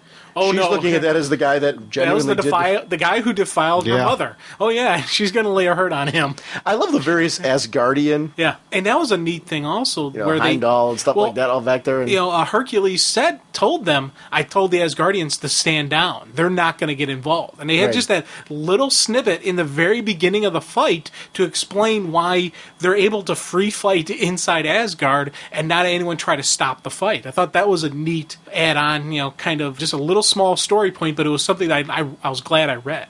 It was a respect of warriors. Yeah.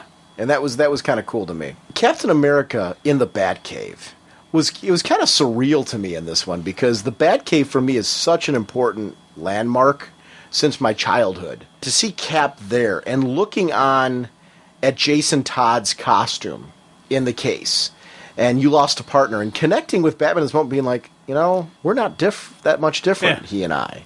What made him this guy?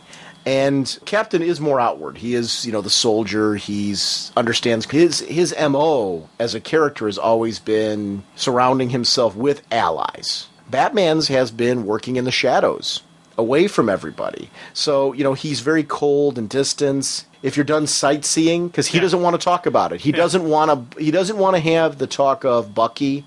And not that he knows about Bucky, but he doesn't want to find out why Cap is so interested. I thought it was interesting how both of them had lost their partners. Both of the partners do come back, and they come back evil. They come back as bad guys. Because Bucky came back, he was originally a bad guy when he came back, and Jason Todd still is Jason Todd.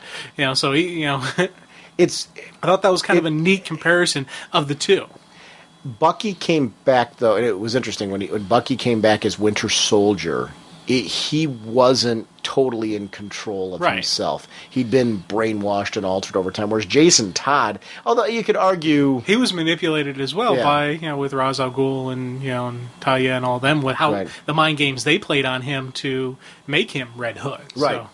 Now, granted, I don't think they had to push that far, because we do see that there's more issues to Jason, that there's a lot more stuff rattling around upside his head. So it was a slight push, but they did do a little pushing. But I don't know. I just thought that was just a cool comparison of the two. And it's funny as we talk about how Superman is the iconic image leader of the Marvel Universe and Captain America. And I completely will give anybody who says that, I'm not going to really argue the point, but it's kind of interesting that we have the Captain America Batman team up, because Batman really is a leader. When Batman says do something, people will do it because they know he's got that strategy. He's not the bright lights standing in front of everyone. Dun da da. That's Superman. Right. Whereas Cap has the dun da da factor, but he also has the strategery going on. So I think that's kind of a neat thing where we're seeing just the two sides, the bright and the dark,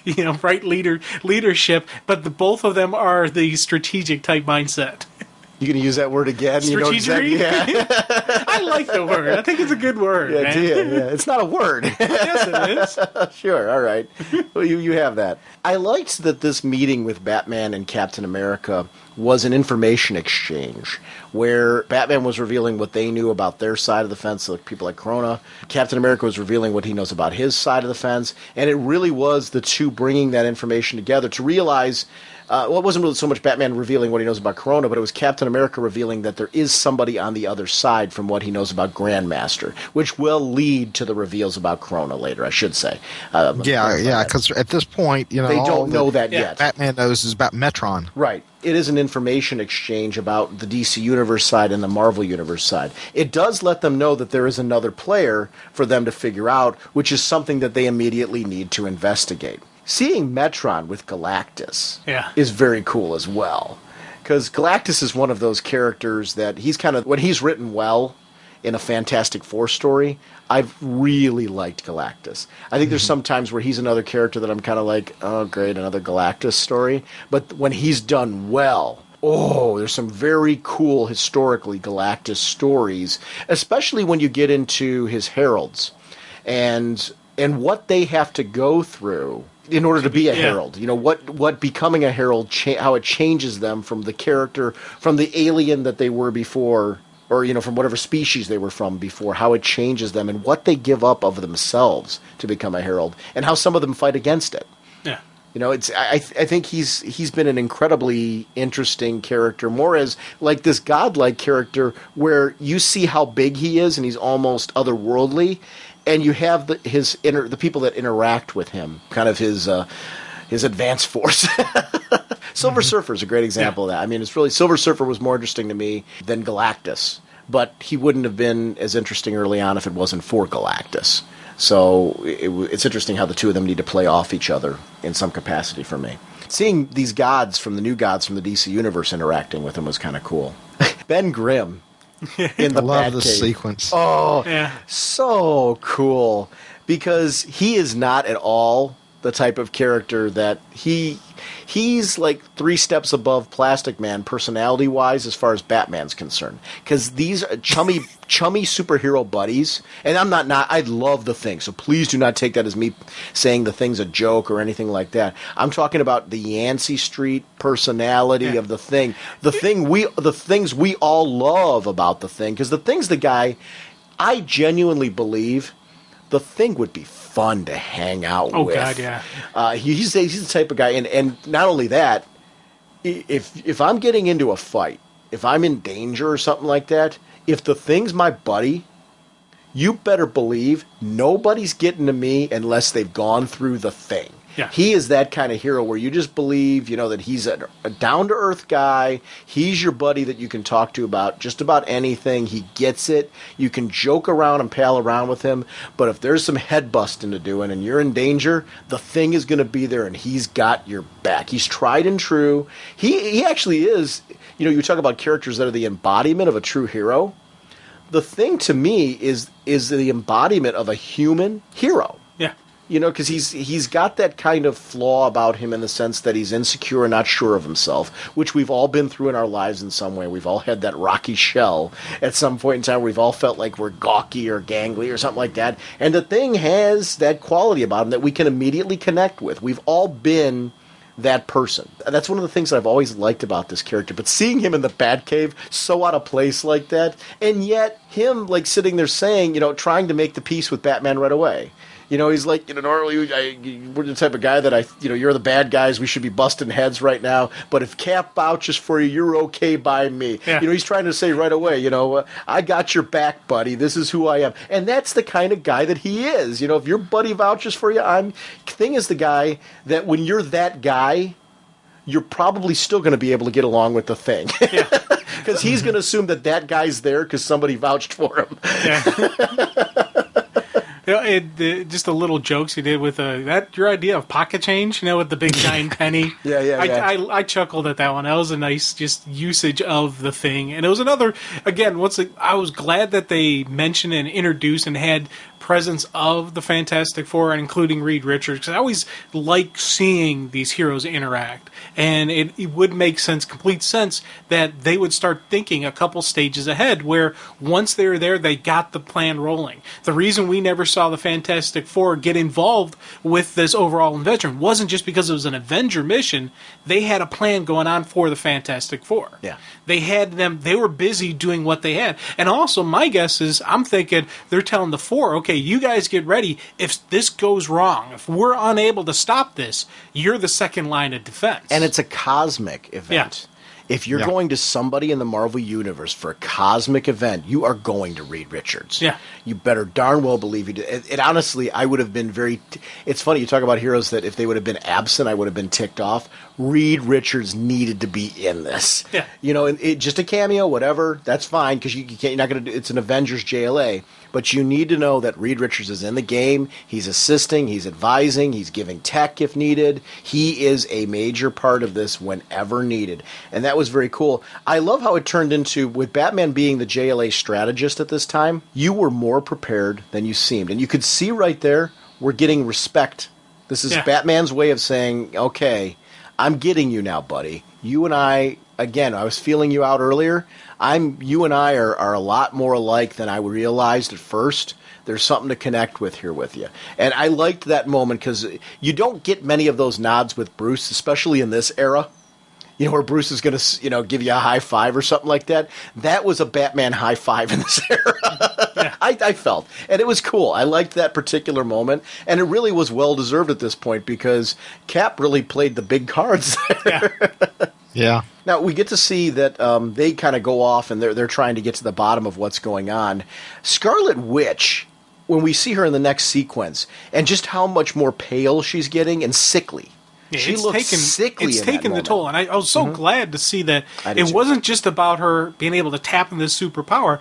There's something more. It's costing her personally. It's draining from her energy and who she is. Corrupting. Yeah, it's definite corruption of who she is, and it's I don't want. It's even like part of it is an unfamiliarity, but it's maybe also the nature of it. There's always a price with magic, where you get something, but there's always going to be a cost. And with her, we're seeing it's eating away at who she is, her health, her well-being, probably her mental state as well. So I was glad to see the type of price she was paying for that power. I was glad to see she's being totally overwhelmed here. Yeah.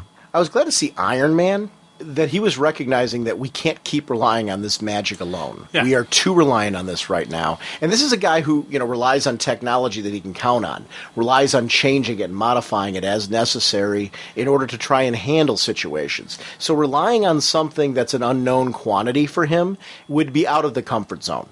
Because he's used to relying on things that I can take it apart, put it back together again. I know what it is and what it does and why it does it and what its limitations are. We don't know that with this magic. It's totally an unknown quantity. What is this doing to you? He's thinking through all those thoughts at this point. And is this something that, ultimately is going to bite us because we've been using it too long?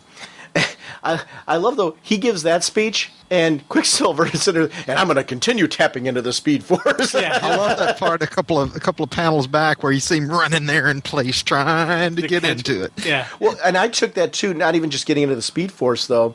I took it as staying warm, because you see Hawkeye there, how freezing Hawkeye is, and you've got Quicksilver saying, this is the way I'm going to stay warm. Because his costume isn't any better than Hawkeye's. Yeah. Right. So it was Iron Man's sitting there going, let me just turn up the heater. I'm okay now. Now, over on the DC side, I was glad to see Zatanna. Yeah. And see her have that moment where, okay, we got to bring in our magic people to try and counter whatever she's doing. But I love that I still got the impression that Wanda is more powerful. Even though she's being corrupted, she's tapped into something primal that they can only hope to, on some level, counteract or play off of in order to somehow have a little bit of a head start on what they're doing or where they're going. What did you think of Steele's costume with the helmet? Because I remember this era of Steele's helmet. I always liked, for me, John Henry Irons having the full Steele mask over there. That was always my, the original version of Steele that we're seeing, more now. I didn't mind him altering the suit ever, but I was never a big fan of the face exposed version of the mask. What did you guys think, though? Do Do you have different thoughts or didn't really care? Or I can dispense with it pretty quickly. I never gave Steel that much attention. I probably read more just lately in what's going on in the current Superman titles. He's just not really been one of those characters that I paid a whole lot of attention to. So mask, not mask, I couldn't even have told you when he had a mask or not a mask or whatever. What about you? I'm full face mask. I do not like it when you have an armored person have this big glaring weak chink in their armor. Yeah, that here's this bullseye, aim right here. Don't aim for the armored. So yeah, I'm definitely full armor look. Just kind of. Plus, I do think he looks cooler. There's just something. He looks dorky with the headgear. That's what it is for me. I think he looks dorky. The full face mask. He just looks really just nasty. I'd say the same thing about with Tony Stark. With Iron Man, if he had his it's for me it really is just the big glaring weakness in your outfit that gets me. I can see that as well. I think that's my main thing. It's not even a dorkiness look. It's the fact that I can't get over the fact that there's your target right there. You're saying, okay, aim right here. You're going to have a better shot. Now, granted, it is his head, so he's going to be really defensive of it, but it's still just, Do you think it was much of an issue if this was Steele's appearance from the beginning? It probably would bother me throughout the entire... If this is how he always looked, I would have issues with it. Now, I was going to say if he did... Because the armor itself looks... pretty impressive. Oh, yeah, the armor looks impressive, and I really dig the character. And had he done something like Batman, where it's just like covering over the top part and his mouth was wide open, I would probably have the same issue. Like with Batman, I'm cool with it because his main thing isn't armor. It's, avoidance. It's, his skills. It's who he is. But Steele's thing, it's armor. And an armored person, I don't like it when they're not fully, completely, encased and protected. It defeats the purpose of having armor if you're going to have these big glaring gaps in it. The one thing is, I do think this is a new version of his armor than compared to we'd seen at that point. I do like the fact that, like Iron Man, Steele keeps improving the armor and modifying it and changing it over time, and I like that. It's just, to me, it's not an improvement to say, hey, here's my face. I like that he was brought in, though, to use his design skills to try and come up with something to store Speed Force, so he could at least go to the other world and be somewhat effective over there. Help out with something, because you never know when you're going to need the Flash. Yeah, and they've got a speedster over there, so you might need access to that kind of power set. And he is their only speedster in the DCU, so... And that's the cool thing about when they do Steel. When you do Steel right, he's not just an armored, powered guy. He is a very intelligent man. And he is that scientist. He's the mechanical engineer type. More than just physical brawn, it is the mental aspect of him that is something I really liked about the character. When they first introduced him in the whole Death and Return of Superman, I was like, that was something that really drew me to the character. That was like, he wasn't just some guy who got the armor, or he was who he is. And I was like, yeah, this is the the intelligent athlete. Just that kind of really cool person that I'm like, okay, yeah, this is an interesting guy. I want to follow more about him. I should correct myself. I don't mean that the Flash is the only speedster. The speedster concept, though, is that they tap into the Speed Force. So any of the speedsters that were sent over there would run into the same problem as the Flash. Yeah. So John really here is offering them an opportunity to do that. Red Tornado versus Thor and Vision. Nice. Yeah, and the realization from the Vision that Red Tornado is something different than him. There's a life force inside there, and I love the fact that he picked up on that this wasn't just about circuitry. There's something beyond it. And how his being an elemental would make him somebody that would be an interesting match for Thor. Yeah. Because of that nature. And seeing Firestorm come in for this battle, it was really interesting to see how those characters played off. And again, it was another kind of distraction, get the prize. Tornado was dealing with Vision and Thor, while Firestorm swooped in, boom, got the prize. It was, again, eyes on the prize, go after the target. It's not about beating up your enemy, it's about getting to that piece first. I thought that was just a neat concept. I love that it was at Happy Harbor. wrote out. Seeing the classic JLA history being brought into this, it's cool. And we're seeing so much of Happy Harbor right now, with the JSA. So it's very cool to see that being brought. Actually, in recent issues of The Shield, actually Happy Harbor was brought into as well, which is very cool. I don't know about you guys, what your exposure is to Black Panther. I want to particularly reference the Christopher Priest series as must-reading. It's a wonderful series for anybody that's been remotely interested in Wakanda and Black Panther. It's a series that, beginning to the end, was just phenomenal. Especially if you're talking about if you're into political intrigue with a character as well. Really showed how that nation could be a political force and something interesting to follow. And I love that there was, people trying to overthrow his government, and he was, trying to. You got to see him as a true leader in that particular region, and I thought it was a very interesting story set in the Marvel universe with him. And it's a good series that had a good run with Christopher Priest writing it. It's something I'm not going to say it's underrated, because I think anybody who's read it has nothing but positive things to say about it. But I think it's something that for people who maybe only read the top tier books in the universe might have missed that one. And it's definitely one that I would recommend as being well worth seeking out as a fantastic series. And Christopher Priest, Quantum and Woody was also another book from that I loved of Christopher, which isn't a Marvel or DC, but that was when I started getting to know who Christopher Priest was. It's somebody who I'm like, okay, I'm going to follow this person where they go, because everything this writer seems to write is yay. Very, very cool. It was funny. I always liked him on the Avengers. I guess it's because of the kind of Batmanish look to him. But it's so, once you start reading the character in Avengers, it's so not who he is. But it's that kind of style of character. I always liked the ground-based kind of I could be him characters. And even though he has his edge with I think it was Vibranium was the name of the Was that it? Am I guessing that metal that is in Wakanda? Yeah, I'm thinking it's Vibranium. That was that's the name of it. Yeah, there was something about him in these moments where you see him kind of sleeking in the shadows that this is his city, his land, and that gave him the edge to get Psycho Pirate's mask. That was just something to me that I thought was, again, going off of what you said, Jim. Yeah. The ones that are being covert, that are keeping their eye on the prize versus the battles, are the ones that are succeeding. He made an Aquaman move there, and it worked, and it fits Black Panther's style to say, I noticed this, so I'm going to sneak in when nobody's looking. Another Avengers reservist bringing in and bringing up the rear and being very effective. Wasp and Plastic Man was a moment that for me I thought was very cool, and seeing her teamed with Yellow Jacket, there was very cool as well. These are just two characters that iconically. Seeing them team up. What did you think about the Smallville sequence with Captain Atom? Because that was all done pretty much so off camera. That angered me. Why? Yeah, because I wanted to see the fight. I thought that would be a really cool looking fight.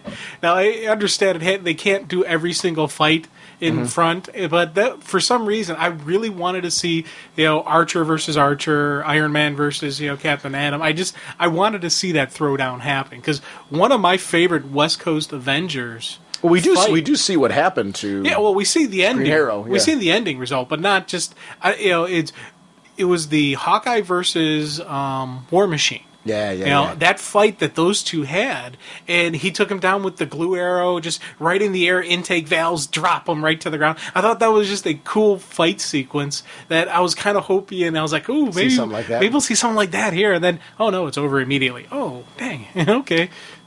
I think that the way these two sequences played out right here, it was really to show them continuing to grab prizes, while Batman and Captain America, really in the big panel, the one that we were supposed to have our eyes really focused on, were showing this is what's going to happen. This tragedy up on the top here is what's going to happen. It's a destroyed universe. There's nothing left.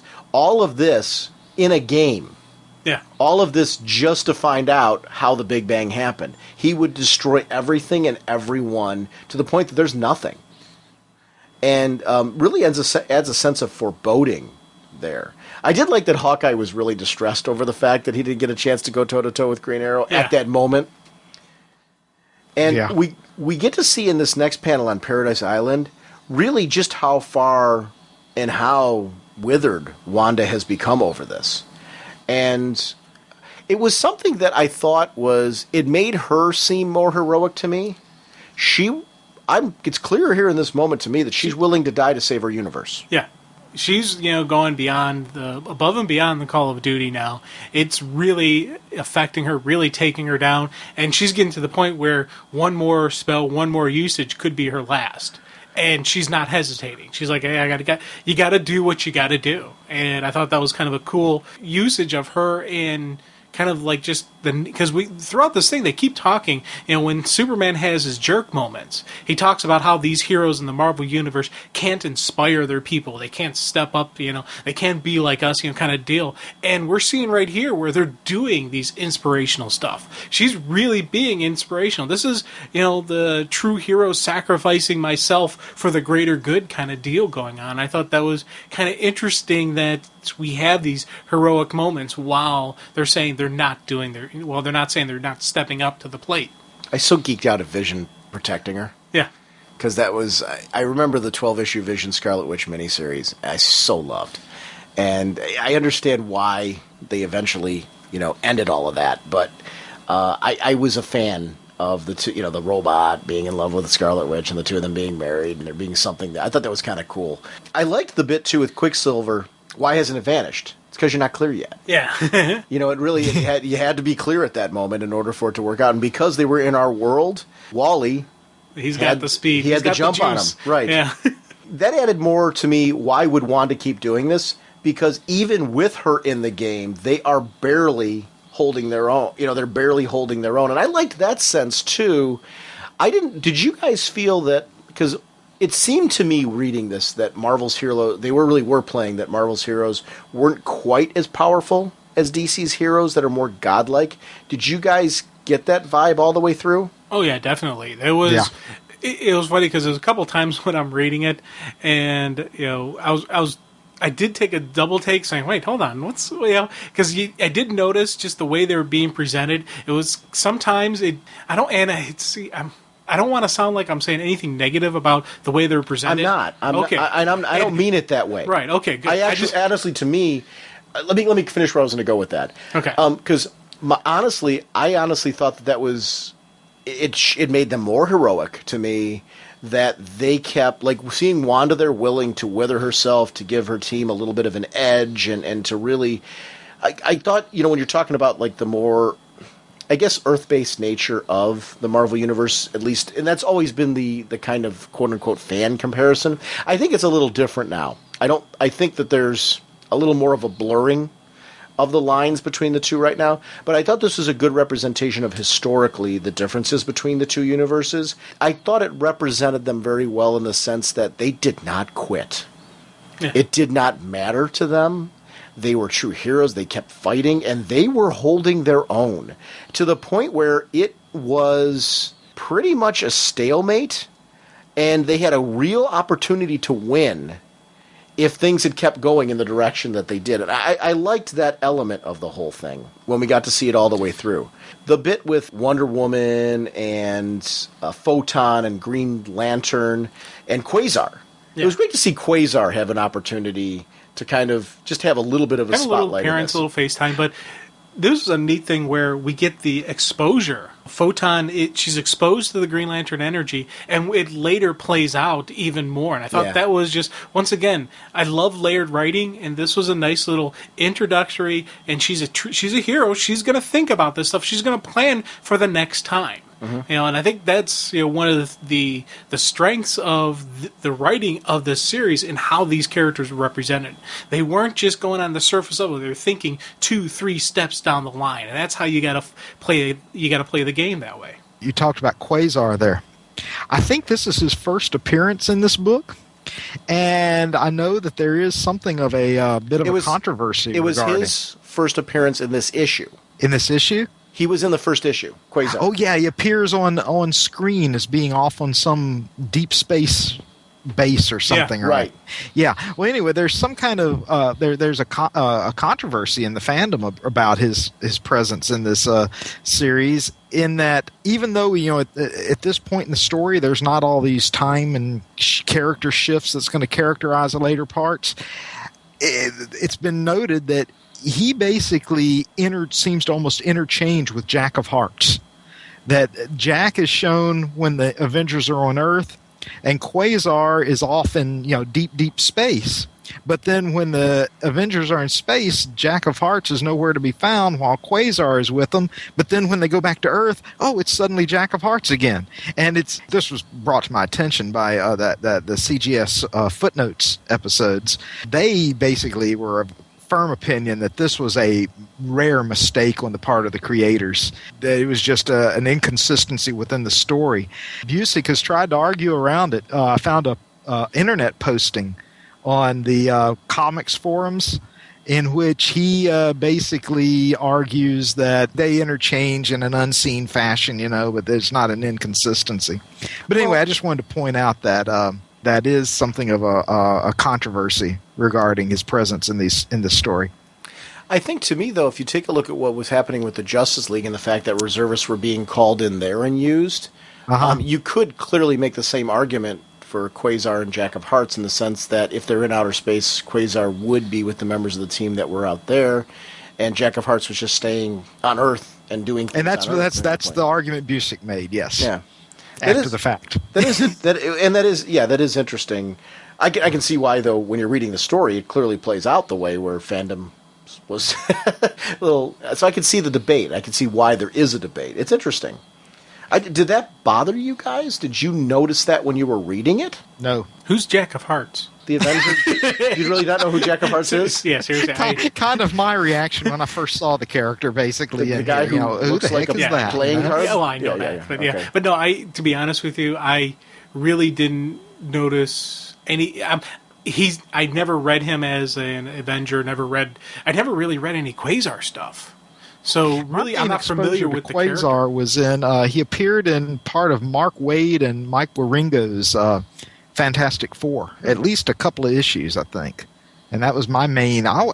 Based on that, I thought he was kind of a cool character, but that was basically the limit of my exposure to him. And all that could have been brought about by Wanda sending them via boom tube places as well. When we're looking at the Spear of Destiny, and that becomes the 5-5, the opening tie at this point, we get to this little bit. Batman and Captain America start to realize about the Games Master's home base and all the games. And I love that Batman connects it with characters like the Riddler. Mm-hmm. Yeah. Without mentioning the names, I've fought men with these compulsions before. And how the two of them are just in awe at the scope and scale of what they're dealing with. Because I did like that Batman was in awe. You actually see shock and awe in his face like you do on Captain America. And you're right, Adam coming in at this point. We do see actually a Joker face on the deck, besides all of the other characters like Uncle Sam. And I love that Uncle Sam was right by Nick Fury, and we see Wolverine. So I was glad to see some other reference to other characters from these universes, like the Hulk and I like the Rock'em Sock'em robots they have. Yeah, you can see Solomon Grundy's back there. Yeah. Yeah. So it's kind of, and Dr. Fate on there with Doctor Strange facing off. I mean, there's just so many. Dead Man is on the bottom. Mm-hmm. It almost looks like Death from the Sandman series on the bottom there, but I could be way off on that. But I was looking at that character down there. It's interesting just to see all these different variations of characters down there, and seeing the Atom, and he because he'd been there, and I like these moments because you can talk about story pacing. You want to move the story along. But if you have Batman and Captain America slowly discovering what's happening, it's going to start dragging, because this is a issue that's been cooking, and you can't spend too much time on explanation. You're going to lose. Like, people want to see these big moments. You want to see the fights. You want to see the battles. You want to see them eventually team up against a common enemy. And if you spend too much time on this, you're really going to get lost in this. So the Atom serves as a tool to quickly kind of move along. Hey, this is what's really going on, and take a look over here. And we get that moment that I was talking about with the recording with Superman and Aquaman. Yeah. But then yet Corona and Grandmaster finally making their point. The fact that the Avengers were working for the DCU guy, and the JLA was working for Grandmaster. Yeah, nice little twist. And then twist. If the Avengers win, their own universe is going to be destroyed. Right. And this really sends them all into panic mode, saying that we can't let this happen. Darkseid and the Infinity Gauntlet. I read the Infinity Gauntlet. I read that series. I loved it. Thanos, taking and controlling all that. Just a wonderful, wonderful series with the Infinity Gems. But I love that Darkseid is just so dismissive of it. To a certain extent, I'm surprised at that, and I was like, what's Darkseid doing? He's just tossing this aside until he kicks off the Omega effect, and I'm like, he baited them to get zapped. Yeah, but wait, right there on the previous page, Desaad has said, that they contain great power to affect reality, but another reality. They don't function here. But Darkseid would normally try to say, if they contain great power for another reality, let me try to find a way to harness that power, even if if I've got to harness it from that reality. That to me fits Darkseid a little bit more, except when I see that he was really throwing it like a worm on a hook out there to say, okay, go ahead and catch it, and I'll zap you with the Omega effect. So it really, when I saw that moment, I'm like, okay. I guess my point was, I at first thought this was out of character for Darkseid until I saw what he was actually doing when he tossed it, and then I'm like, oh no, this is classic Darkseid. He was having fun. Yeah, his version of fun. Mm-hmm. It was kind of cool too to see that Thor's hammer at ready, to see Hawkeye's arrow at ready, just to see these various heroes getting their powers together. You see the hammer of steel going there, Barry getting the gauntlet and getting out of there, and it became 6-5 again. Could you imagine being in a battle for your universe? It's not just you. Because, in a lot of these superhero stories, it's whether or not you live or die. And a smaller group of people. This is all of existence in your world. The pressure and if I miss at that moment, if I don't grab the gauntlet, if Darkseid did zap me, all of that comes down to, are we going to win or not? Yeah. And if I'm the one that screws up, I could seal the fate of an entire universe. The pressure is enormous. Yeah, see, you wouldn't want me in that situation. I can do some good stuff sometimes, but I'm not a pressure cooker kind of guy. I choke. So it's one of my reasons why I'll never be a superhero, because, when the chips are down, Jim's, here, you handle it. Dude, we just ripped on Steele's costume for no reason. I see that. Take a look at these panels. With this one, Steele's mask encloses.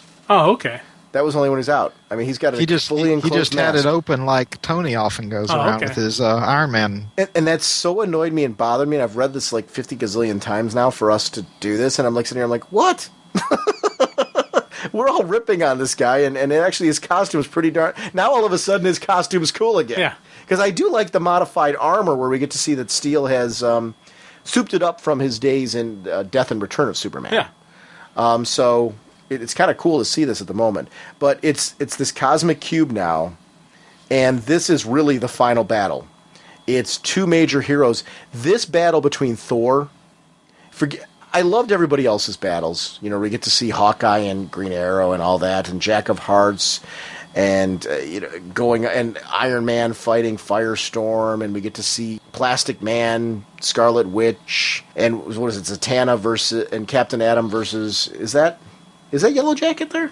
Shrinking down? Yeah, it is, because he shrunk down in the previous panel. They were actually fighting Jack of Hearts and Vision versus Martian Manhunter. Those were all cool on the outside, but the real coup de grace was Superman versus Thor. Because I didn't know if they were going to go here where we got to see one person of the big heavy hitters win. Yeah. Superman beat Thor. Yeah, that did shock me, because I never figured they would let it go beyond, give an actual solid beatdown like that. And that was something I was like, wow, they're turning it up to 11 now. And I loved the reaction of the Marvel heroes. To me, it so totally said to me, okay, and it really did say Marvel to me at that moment. They all looked and said, wait a minute, you just took out one of our own. You are going down. And they all stopped what they were doing. Their attention all switched to, you do not do that to Thor. That moment, I was like, whoa. Yeah. I was like, you know what, hoorah, yay, Marvel heroes, you get behind your pal, you get behind your buddy, and you do that. You do not take down our guy. Yeah. You do not to Thor, because he's like, one of, for the Avengers, one of their, they all respect and look up to that guy, and they all, whoa. I mean, you see every hand going down on Superman at that point, and oof. And even the reaction, you're talking about the reaction of the Avengers. Hera, what? The DC heroes, their reaction like, oh my gosh, and Aquaman having to come out with this giant sea creature to get everyone away from Superman. Then we see, you talked about before Photon tapping into the Green Lantern powers and how we see this here. But we get to see Green Lantern tapping into the cosmic cube and trying to say, okay, I don't have my power battery here and I'm going to get drained. So can I tap into this power source, and what's it going to do to me? Yeah, that was a neat thing. Just bravery too, because you don't know. Again, look what happened with Wanda. What kind of negative effects is this going to have on Kyle? Could it have? It didn't, but what could it have? Yeah. And anytime you're tapping into unknown energies, that becomes an interesting unknown quantity. I was glad to see Hawkman bash Jack of Hearts. Not that, honestly, in this whole story, I found myself rooting for the Marvel Universe just as equally as I was the DC Universe because of a lot of my favorite characters in here. Like, I was glad to see, I love Blue Beetle, but I was glad to see, because I'm Black Panther. I was glad to see Black Panther, take him out. He should have. But Hawkman with Jack of Hearts, it's like, no. You just don't, Carter's going to take you out and hurt you really bad. So that's just, I'm sorry, Jack of Hearts. It's just the way it is. You're a scrub compared to Hawkman. But then again, most are. So it's not something, that's not a Marvel DC thing. That's just reality. Just keep going with that. Now, the final battle, though, for the cube, and I loved just the scramble when it was just bam, bam, bam, bam, bam, going back and forth. It's like ball tag. Yeah, and it was hot potato ball tag. Yeah, hot potato. Hot potato is a good way to put it. Actually, I'll go with that. The thing I thought was the cool thing when they finally are getting the final pieces, and it's Cap who knocks it into Batman's hand and tells the team to stand down. If you look around in the background, even though they were standing down, they were still at ready. Hawkeye had the shot ready to fire on Batman, but Green Arrow was covering Hawkeye. It was just the heroes were ready to go, but they all, the one side had something, somebody was covering them over. And that was just a nice usage, again, of veteran heroes, good team dynamics, just a well-rounded handling such a large cast of characters that I thought was a cool moments. Krona and Grandmaster in that moment, I was like, whoa. Because we all knew Krona was going to turn on him. Yeah. I didn't see where this was going. When I first read it, I didn't see this as going to him pulling in Galactus at that moment and taking him out. The death of Galactus. I never would predict anybody taking Galactus out. Yeah. No. That to me was like a huge moment where I'm like, they did not just do that. He really was killing Galactus just to find out. Just pulling the knowledge from him. Mm-hmm. So it wasn't even just killing him. It was basically reaching in and just pulling, just siphoning out the knowledge, the power, just the essence of Galactus. I thought that was just a wow kind of moment that he's got that power level that he could pull that off. And Galactus, I thought it was a cool Galactus moment in the sense that, a lot of times the problem with Galactus, and my only problem with Galactus, because I really do like the character when he interacts a lot of times with the Fantastic Four, and how Reed Richards can get his notice. Because I think that's one of the cool things about the character and his distance from lesser beings. Is the fact that when somebody gets their notice, you're like, whoa, okay, that's kind of cool that Reed Richards is able to pull that one off and get him to look down at him and actually get somewhere with the character. Galactus, in this case, you're clearly a madman. Galactus does not deal with... And that moment for Galactus, I'm like, okay, that embodies what this character is. It's all about... Galactus has who he is, and he's, this world eater, and it's all about Galactus. And Galactus is not going to take a backseat to anybody. And we get to see in this moment... This is the first real team-up of the JLA and Avengers right now, where at this moment they've all started rallying together and saying, no, we can't let Krona do this, because if he does this, it's the end of everything. And we see the Grandmaster's power play, where he put all of these gems into place for one last-ditch chance, and the swirling effect merges, and what we know is going to happen is this merging of two universes, but it wasn't until the next issue that we really get to know why. Yeah. And it was an interesting gamble, and in most circumstances, it would make sense, and that would work. It just didn't in this particular case. And I love that. I love that we're only at the halfway point right now, but so much has happened with these characters.